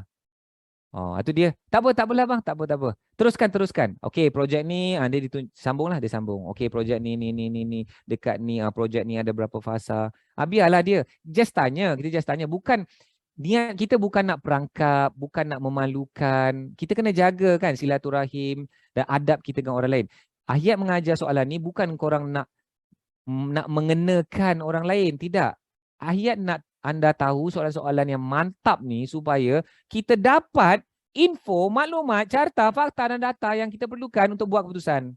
Itu je. So, dah buat nombor 1, 2, 3, 4, sampailah nombor 5, kita ada, barulah kita boleh bertindak. Bertindak. Bertindak ni dia kena berani. Tapi dia kena bijak. Berani tanpa bijak, bahaya. Betul tak? Berani tanpa bijak. Berani je, tak bijak, bahaya. Tapi kalau kita bijak, tak berani, bijak aja, tapi tak berani. Itulah. Tak beli-beli. Tak bertindak. Dia bijak aja. Bijak, dia step ni semua dia boleh buat ni. Tapi bila sampai nombor 5, dia bijak aja. Dia bijak. Saya dah isi dah semua, Ahyat. Saya dah isi semua. Yang Ahyat minta dalam template, therapy score, maharaja, saya dah isi. Tapi dia takut, tak bertindak. Tak jadi apa-apa. Lepas tu, 5 tahun akan datang, tengok Hazwan dekat Johor dah beli 5 biji rumah. Masa dia umur 40 tahun, 45 tahun, dia dah stabil kewangan dia. Planning dia. Kita pula melopong. Power lah bro. Dan kau tak nak bertindak dulu. Orang lainlah jalan. Ada pula orang yang tak nak bertindak ni, bila orang lain bertindak, dia pergi kutuk pula. Tengok ni geng-geng kapitalis ni, geng-geng kapitalis. Dia tak nak bertindak. Atau pergi kecam orang lain. Kerana dia sebenarnya, dia tahu dia tak boleh nak buat. Tak cukup ilmu, tak cukup jemaah, tak bersedia untuk bertindak. Dia tahu kelemahan dia. Itu yang dikecam orang lain. Okay, so step 1, 2, 3, 4, 5 macam ni. 1, 2, 3, 4, 5. Ayat nak korang ulang kata-kata ini. Kita buat ikrar Okay. Kita nak buat live. Kita nak buat live. Ayat tak dapat masa nak pilih seorang. Okay. Kita nak buat live. Ayat nak buat live group coaching. Okay tak macam tu? Saya nak buat live group coaching. Saya nak coaching semua orang walaupun saya tak dapat muka korang, walaupun saya tak dapat dengar suara korang, tapi Ahyat nak go through the process. Because bila Ahyat bercerita tu, korang macam lost sikit. So sekarang ni kita nak go through the process. Boleh Okay. Kita ikrar sama-sama. Saya, sebut. Tim, sebut. Okay, sebut nama anda. Ahyat Kalisabri bin Ishak. Okay, sebut nama anda. Okay. Nak beli hartanah sekarang. Okay, berikan tepukan kepada anda semua. Okay. So semua orang nak beli Semua orang nak beli Semua orang nak beli. Okay, cun. Semua orang nak beli. So sekarang ni saya tahu mind setting anda nak beli hartanah sekarang. Sekarang nak beli. Bukan esok, bukan tahun depan, bukan 10 tahun lagi. So kita mind setting kita nak beli hartanah sekarang. Kenapa? Kerana kita nak go through one by one. Kalau anda tak ada niat, saya nak belajar je lah dulu. Saya nak belajar dulu, nanti betulkan kewangan. Tengoklah tahun depan ke, baru nak beli. So kalau korang ada fikir macam tu, nanti ilmu ni dia akan ghaib. Dia akan ghaib. Okay. Alright. Okay, so kita akan go through one by one. Semua orang dah nak beli hartanah sekarang kan? Okay. Saya akan tanya soalan. Itu tugas saya. Hari ini, semalam dan hari ini, tugas Ayat sebagai trainer. Sebagai cikgu. Trainer dan cikgu banyak cakap. Coach banyak tanya. Kenapa? Supaya engkorang dapat jawapan. Itu tugas coach. So sekarang ni, Ahyat dah jadi coach Ahyat. Tadi cikgu Ahyat. Sekarang Ahyat jadi coach Ahyat. Okey, kena nampak lain sikit. Okey.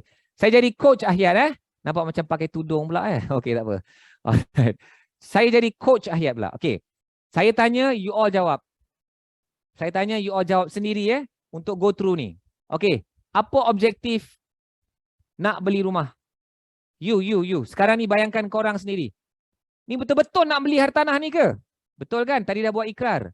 Okey, bayangkan betul-betul nak belilah. Okey, nak beli untuk apa? Sabar dulu. Untuk ni, soalan pertama korang ni. 1.1, objektif. Own stay atau investment? Okay, jawablah. Tak nak tulis dalam Zoom chat ke? Okey. Kalau nak tulis dalam buku ke? Okey. Okey, ramai tulis investment. Okey. Kalau beli untuk tujuan investment, nak beli untuk apa? Nak beli untuk sewa ke? Nak beli untuk cash flow? Untuk capital appreciation ke? Nak invest untuk sewa? Okey, fine. Apa matlamat dia? Apa matlamat planning dia? Adakah untuk nak menampung kos hidup? Adakah untuk nak, macam Hazwan cakap tadi, nak stability masa umur 40 tahun. So, dia ada satu jangka masa yang lebih panjang sedikit. So, bukan 5 tahun tapi 10 tahun. Okey. Ada yang cakap, okey, saya nak cipta SPT. Okey, cipta SPT. Berapa SPT yang kita nak? Nak tingkatkan 100,000 ringgit ke, 5,000 ringgit ke, 10,000 ringgit ke. Ada yang cakap FFN. Ada yang kata untuk persaraan. I like that. Persaraan ni is the main issue. Thank you. Siapa yang sebut tu? Nur Fatin, thank you. Retirement, saya tak tulis ni. Retirement is actually another scary topic lah, tapi saya tak nak tersasar. Retirement ni is the big problem. Ada yang nak, Rajina, thank you. Ada nak financial freedom. Kerana nak financial freedom. Of course, because kita ada number, financial freedom number dan sebagainya kan. Okay, fine. So, apa dia punya plan? Okay, saya nak sewakan kepada siapa? Itu kepada siapa tu nanti kita akan tengok kat nombor 3 lah. Okay, fine. Dah ada 1.1, 1.2, 1.3. Okay, done. Dah settle dah nombor 1. Yeay, tepuk tangan. Okay, step kedua. Kita dah ada plan. Nak kena pilih rumah yang ikut bajet kita. So, berapa bajet kita? Berapa bajet kita? Berapa yang korang betul-betul layak? Berapa? Dah kira tak? Berapa yang korang betul-betul mampu? Berapa yang selamat? Kalau aset, tolak semua hutang, berapa yang selamat?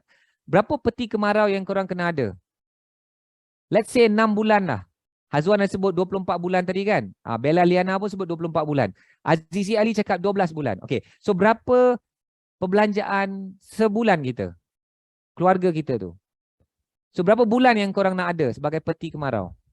Dah ada tak? Dah ada? Okay. Belum ada? Belum ada. Okay, fine. Okay. Berapa peti perang yang nak kena ada? Ini soalan-soalan yang saya nak tanya anda ni. Okay. So daripada situ kita dah boleh kira-kira dah hartanah kita. Berapa bajet yang kita perlu ada. So contohnya, okay. Saya nak bagi satu tips. Ni kira tips pantas. Okay. Okay. Bajet ni ambil mampu dulu. Yang ini dia akan menjadi panduan kita. So setiap bulan sekarang, berapa duit lebihan yang kita betul-betul ada? Bagi yang dah kahwin ni boleh consider as a household or not individual.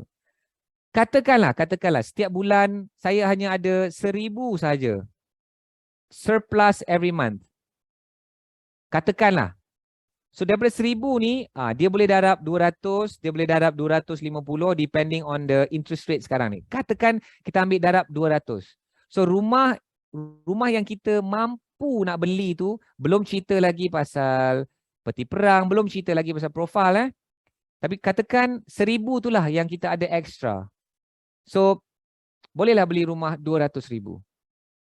Roughly. So, kalau rumah 200,000 tu, dan kita tahu dah, deposit tu berapa? Transaction cost yang lain-lain tu, stamp duty dan sebagainya, maybe 10K. Kita dah tahu dah. Dia 10% down payment, 5% cost-cost transaksi. Kos-kos transaksi ni ialah kos-kos yang lain-lain untuk membeli rumah. Okay. Alright. Does that help? At least kita tahu. Of course yang ini sebelum anda dah coaching dengan Dr. Sakina, dengan Azim kat TPW level 1, kita nak tengok balik formula urus gaji kita, apa-apa yang boleh kita kurangkan ke, lebihkan ke dan sebagainya, nak atur semula. Of course ini sebelum, tapi basically that's it lah. Okay, dah settle nombor 2. Yeay, tepuk tangan. Tepuklah, ada yang tak tepuk ni. Tepuk tangan di mana anda berada. Yeay. Okay. So, dah settle nombor 2, kita pergi nombor 3. Apa entry dengan exit kita? Okay, entry dengan exit ni saya nak skip kerana saya nak kupas dengan lebih mendalam pada muka surat yang berikutnya. Ni semakin hangat ni. Semakin hangat ni tuan-tuan dan puan. Korang terasa ke korang makin ke laut ke, makin mengantuk ke? Semakin hangat ni, semakin hangat. Bila cerita betul-betul nak beli rumah, dia nampak tak? Saya punya energy, saya punya excitement level. Ke saya seorang je? Okay. Kita nak kena cari info. Nak teropong. Okay, of course nanti kita akan tengok kayak ni dan akhirnya kita nak bertindak. Rohaya jangan macam tu. Rasa nak cari rumah esok. Tak apa, kita tengok-tengok dulu. Inilah prosedur kita nak mencari rumah. Ya. Okay, prosedur nak mencari rumah. Step by step ni. Dah berapa tahun dah saya mengajar benda ni. Daripada 2013. This flow masih relevan. Inilah flow dia. Agar kita tidak terlepas pandang. Agar kita tidak macam terpesong. Oh, benda tu kat situ tapi terpesong. Tak. Okay. Cun. Nah, akhir nak teruskan sebelum kita nak berjoget. Petang-petang ni kita akan berjoget. Untuk nak naikkan energi. Tetapi ada 2 lagi muka surat sebelum kita nak berjoget. Is it okay? Tim saya pun tak sabar ni nak berjoget. InsyaAllah. Okay. Alright. So, nampak tak item nombor 3 dengan nombor 4 ni? Okay, sorry. Nombor 3. Saya nak bawa keluar nombor 3 ni. Pergi 2 muka surat yang akan datang. Nampak tak? Entry dengan exit. Tengok Muka surat 32, entry. Muka surat 33, exit. Nampak tak? Entry ni lah yang saya akan tunjukkan, especially part entry harga, saya akan tunjukkan the website dan sebagainya kan. Okay, jom. Kita tengok. Okey, entry. Entry hartanah. Dalam hartanah ada dua, kan semalam cerita pasal pasaran hartanah, saya ajar huruf V kan? V1 dengan V2. Siapa ingat V1 dengan V2? Cerita pasal pasaran hartanah. Ada tak yang ingat? Oh, ada ingat. Alhamdulillah. Value dengan volume. Allah. Terubatnya keletihan seorang cikgu. Nak mengajar ni bukan tak letih, tapi exciting. Saya excited sangat. Tapi lepas 2 hari ni nanti kan saya perlu rehat lah. Dah mengajar 2 hari ni. Saya suka mengajar, tapi bohong kalau kata tak penat. Kerana korang jawab Ala Sharifah, Muhammad Syafiq, Wan Nur, Fazlina, Wan Hamiza. Kerana korang jawab tu terubatlah. Allah, hati seorang cikgu. Gembira rasa di hati. Okay. So, dalam pasaran hartanah ada 2 V. Tapi dalam pelaburan hartanah, dia ada 2 huruf. Dia ada 2 huruf. Okay, dia ada 2 huruf. E dan R. Okay. E for elephant.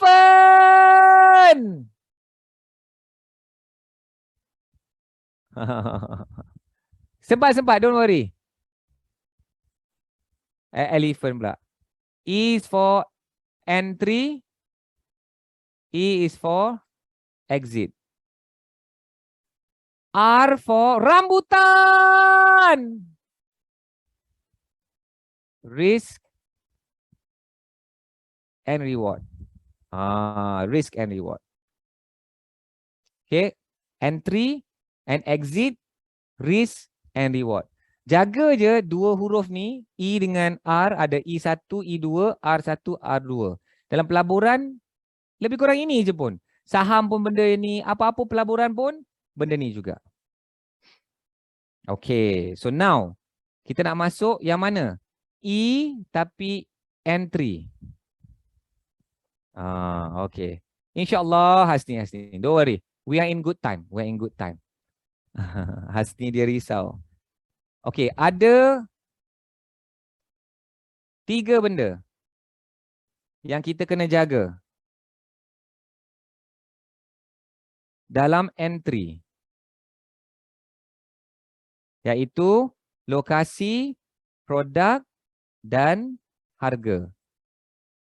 Mana satu yang paling penting dia tak adil? Dia kena cerita pasal dua-dua. Tiga-tiga. Okey. So bila kita nak entry hartanah, master plan kita dah tahu, step-step kita dah tahu, nak entry hartanah ni.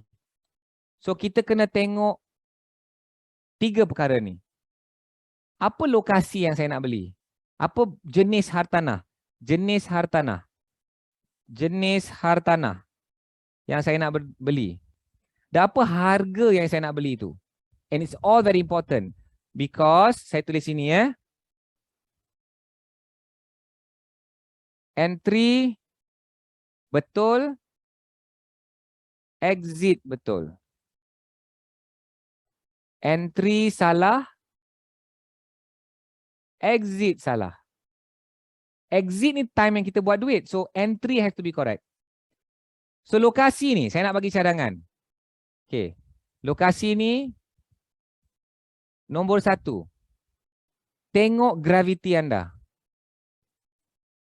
Apa maksud graviti anda tu? Graviti anda.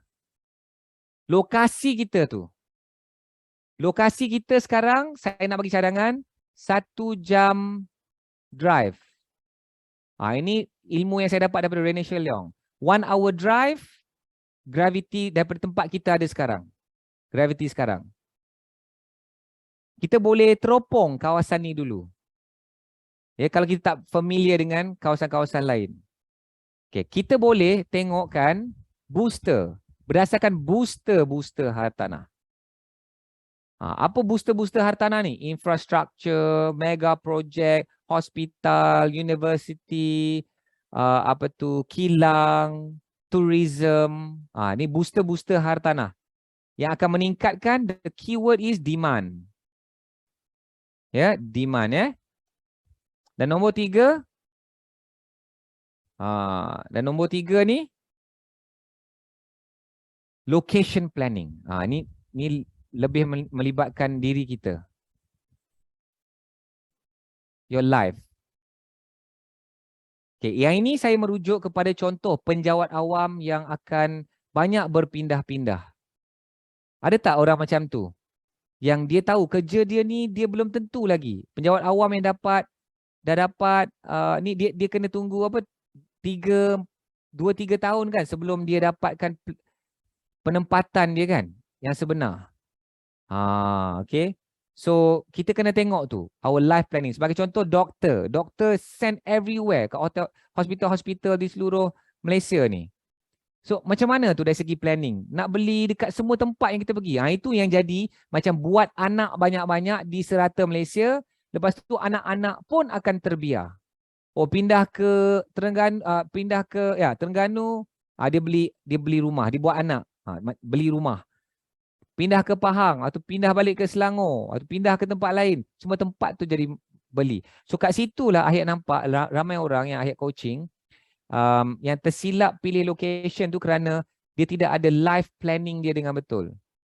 And it's not easy, I understand, but location ni. So location kita kena betul-betul fikirkan what is the location yang sesuai yang kita nak beli. So yang nombor 1 ni is more of apa yang sesuai dengan diri kita. But nombor 2 ni sebagai contoh macam Hazwan, dia kerja Singapura, duduk dekat Johor sekarang, beli dekat Ceras. Because dia berdasarkan maybe booster, maybe demand kan. Kat situ yang dia rasa selesa. So that's how you look into it lah. So location plays a big role. I think the keyword is demand. Demand. Okay. Now, dah tengok location, kita nak tengok produk rumah pula. So berbalik kepada perkataan demand tu. Okay, balik kepada perkataan demand. Kita nak fokus kepada the target tenant atau subsequent buyer. Ini masih merujuk kepada demand. Demand is a very important point in property investment. Very important point. Kita nak pastikan jenis rumah itu, apa permintaan untuk jenis rumah itu. Okay. Ayah bagi satu contoh. Section 15 Shah Alam. Ada sahabat saya ni, dia pun kira digelar seorang sifu, dia nak beli rumah lelong. Beli rumah lelong ni, dia nak beli rumah yang saiz besar. Bila kita kaji balik, memang saiz besar tu tidak ada permintaan. Kenapa kita tahu tidak ada permintaan? Kerana kadar sewa dia tu, macam lebih sikit sangat je daripada unit-unit yang standard size. Yang 900 square feet dan sebagainya. So you know that this is very dangerous. That the product, jenis produk tu mungkin lokasi dia betul. Tapi jenis produk tu tak sesuai. Yang size besar. Okay, so we kena tengok apa yang kawasan itu nak target. Yang demand dia untuk apa ya. Okay, lepas tu produk tu ciri-ciri dia. Ciri-ciri produk tu. Apa yang kita tengok? Build up.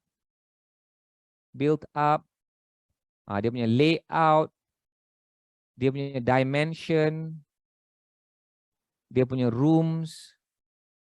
Mungkin kawasan tu sangat-sangat bagus, tapi service apartment yang jenis tak ada bilik tu, ada ke peranan dia di lokasi itu? Mungkin tidak akan ada demand kan? So facing apa? Ada yang facing KLCC, tak ada facing KLCC, benda tu main peranan ya. Contoh. Dan bila kita tengok jenis hartanah ni, kita kena tengok kolam hartanah. Kolam hartanah ni kita nak mengenali jenis ikan di kolam itu. So apa contohnya kolam hartanah? Apakah dia ni kolam subsale ke, undercon ke, lelong ke? Tanah ni apa? Malay Reserve ke? Dan lain-lain. Okay. Adakah dia ada international demand atau local demand? Ni produk ni dia buyers market ke sellers market? Rumah ni high rise ke bertanah? or landed? Hartanah ni jenis freehold ke leasehold ke? Dah ada master title ke atau dia dah dapat strata title? So kita kena kenal kolam hartanah ni. Kita nak kena kenal jenis ikan dalam kolam hartanah ni. Because hartanah ni ada banyak-banyak kategori-kategori dia. Itu lebih kurang lah tu. Jenis-jenis hartanah tu ya. Okey. Kat sini yang Ahyat nak cerita dengan lebih lanjut. Okey, harga. Harga ni Ahyat guna perkataan ni ya, make or break. Inilah antara benda yang critical.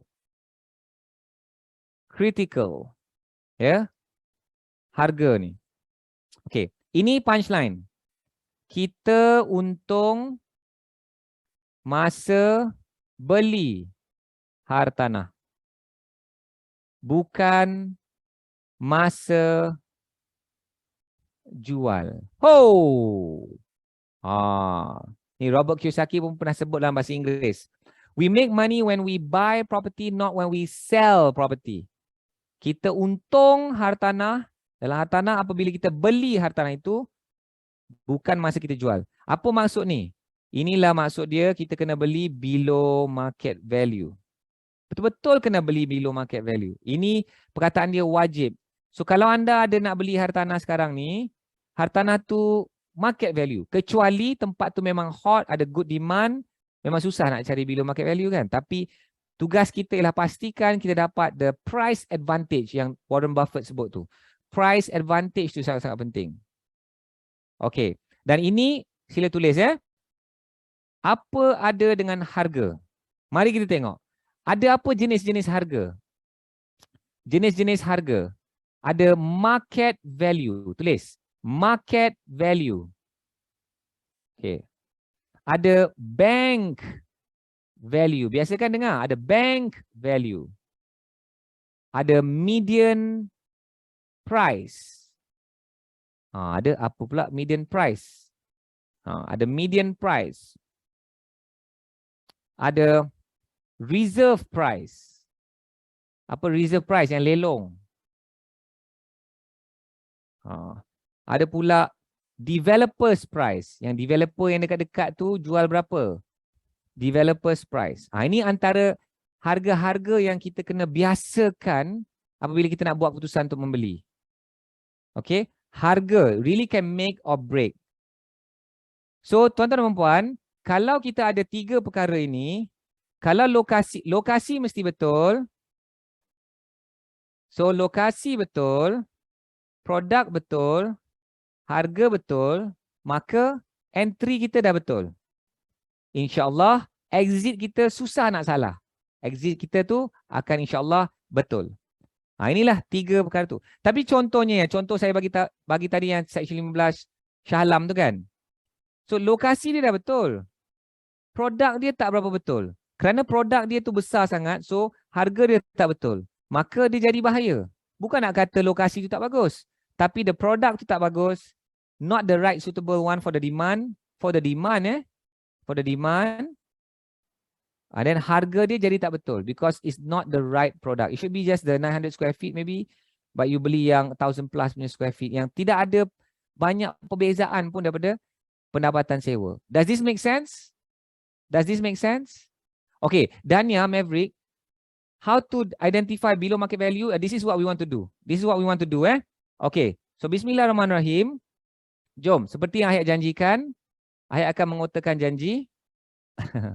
Okey, tunjukkan skrin. Tunjukkan laptop Ahyat. Okey. So, sahabat-sahabat semua. Okey, so your laptop, your handphone dah kena prepare dah benda-benda ni kan. Okey. So, saya nak anda tengok ni nombor 3 ni. Bricks.my. Nampak tak bricks.my?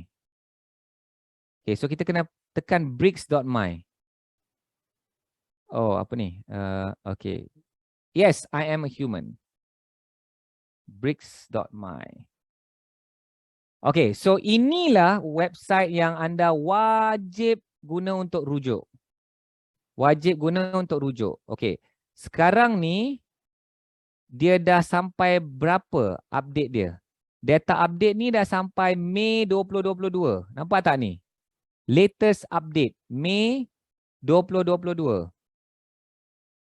So this is pretty updated lah. Ya. Jun, Julai, Ogos tak ada. Ogos pun belum habis lagi kan. Jun, Julai tak ada. So okay lah, this is considered not too bad lah. It's quite updated. Okay.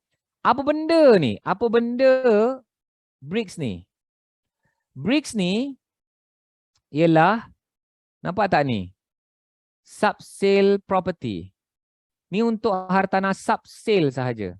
In fact, the front page pun ada ni. Okay. Subsale property ni ada. Okay. Discover actual transacted subsale property. Transacted subsale property maknanya hartanah yang daripada subsale, inilah yang kita boleh tengok. Okay, thank you Fazlina. Okay. So, kita boleh search apa-apa yang kita nak. Contohnya kalau kita nak search residential. Tekan residential. Okay. Dan anda akan dapat hasil dia. Bila anda akan dapat hasil ni, apa yang anda dapat ke atas ni? Kita akan dapat the value and the PSF. Ya. Ke atas ni.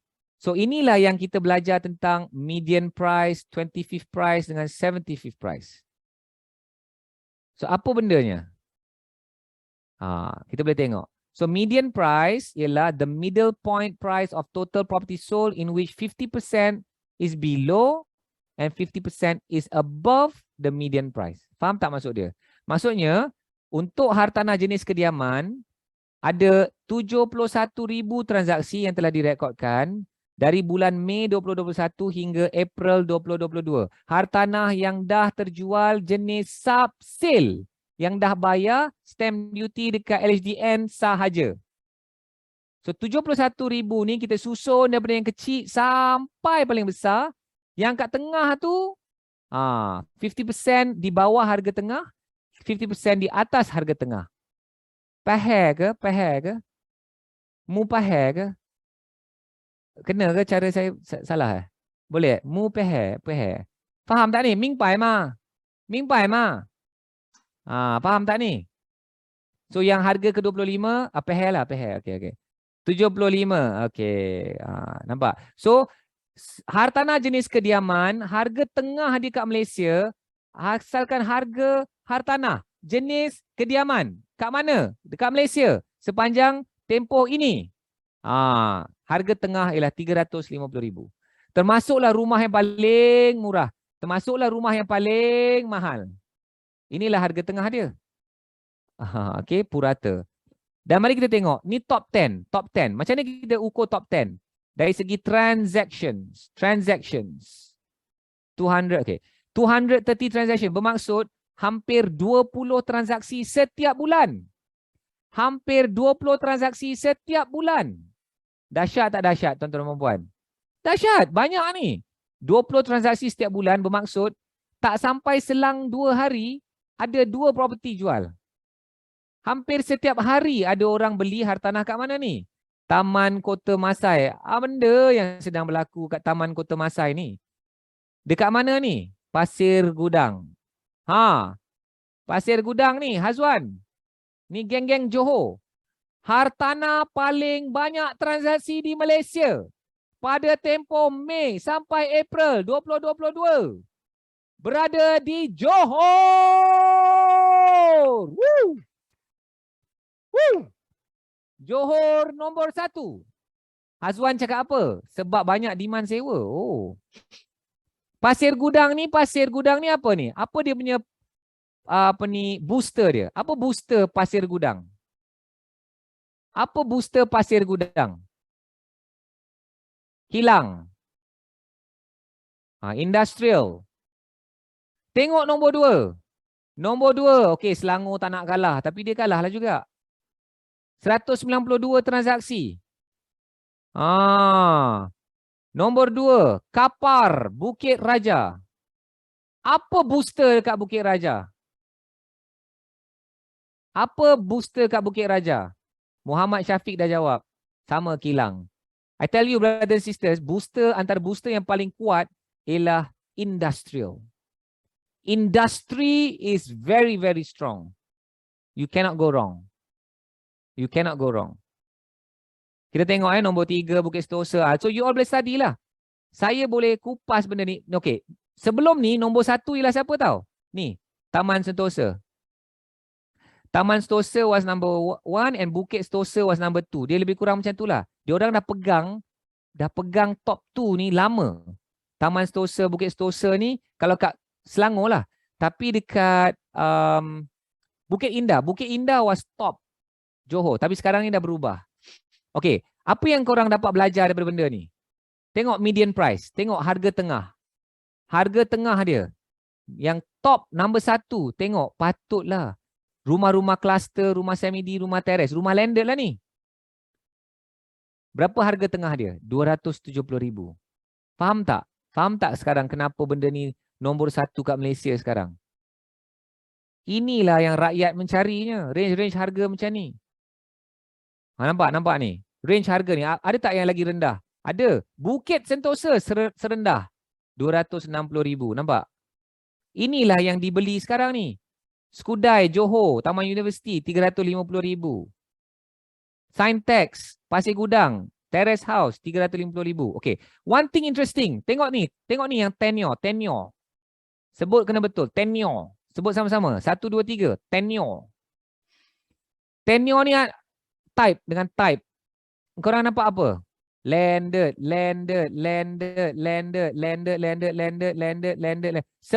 daripada top 10 dekat Malaysia yang banyak bertukar tangan sepanjang tempoh yang kita sebutkan tadi ialah hartanah jenis landed. Ingat tak ayat cerita pasal kolam hartanah? Hartanah tu jenis apa? Landed. Memang orang mencari ni. Orang mencari benda-benda macam ni. Kalau kita tengok Taman Kota Masai. Apa benda? 270,000. Kita boleh tengoklah detail. Jalan Betik 5, Jalan Bacang 20, Jalan Bacang 13. Kalau kita download ni, kalau kita tekan download, you kena bayar RM25. Dapat alamat detail. Sekarang ni tak ada subscription. So kita tengok land area 1,500, rumah 320,000, 360,000 pada March 2022. Ni bulan March saja ada 4 biji jual. Nampak? Macam tu. So kita boleh tengoklah detail dia. Kita boleh tengok carta dan graf dia. Mari kita tengok. Okay, carta dan graf ni ayat kena minta korang hati-hati because maklumat yang kita ada ni tidak mencukupi. Dia hanya maklumat-maklumat yang terpilih sahaja. So kadang-kadang dia punya trending line ni nampak macam menurun. Tapi kita kena tengok kalau ada data yang lengkap. So kalau anda download report berbayar, dia akan menunjukkan trending line yang berbeza. Ya? Okay. So ingat tak saya nak cerita pasal kawasan yang digoreng oleh investor? Ada ke yang masih nak tahu? Ada masih nak tahu ke? Ada. Okay. So anda type apa yang saya type Ada ke yang sedang type juga ni? Okay. Okay, type apa yang saya type. Apa tu? Apa tu? Contoh, ni bagi satu contoh okay, bila kita type dekat dalam breaks, kita kena tengok terus ni. Okay, mentari record, thank you. So kita type mentari record. Okay, type mentari record dan dia akan keluar. So apa yang anda akan lihat? Apa yang anda akan lihat? Tengok median price. Tengok median price. So kalau orang tu ilmu dia cetek, dia cakap pasal median price. So tengok mentari court, apartment medium cost, size 700 lebih square feet. Median price dia 350. Betul ke? 350. Dan tengok harga ke-75 is 380,000. Betul ke benda ni berlaku? Syafiq, thank you. Benda ni dah goreng. Kenapa benda ni dah goreng, tuan-tuan dan puan-puan? Kerana bank value dia tinggi. Bank value dia tinggi. You boleh dapat bank value yang sangat tinggi. Tapi sebenarnya, owner-owner kat sana jual murah-murah je. 200 lebih je dia jual. So, apa yang berlaku ialah ramai pembeli-pembeli baru, diorang markup SMP price. Diorang markup. Bila diorang markup, dan ramai benda tu berlaku, banyak benda tu berlaku, maka tercemarlah median price. Adakah benda ni kita benci, tak suka, tak adil, menganiaya? Mungkin benar, tapi inilah tarian yang sedang berlaku. Diorang sedang menari Zumba ni beramai-ramai. So adakah kita nak menari bersama-sama dengan dia? Takut masuk-masuk dah sumbang. So kita kena tahu game macam mana di satu-satu kawasan. Macam mana nak tahu? Okay, you all nak tahu tak macam mana saya tahu benda ni kena goreng? Nak tahu tak? Betul, kena banyak buat homework. Okay. So, just carilah contohnya. Okay. Mudah.my. Okay, kita cari hartanah Mentari Court. Cari je. Tengok.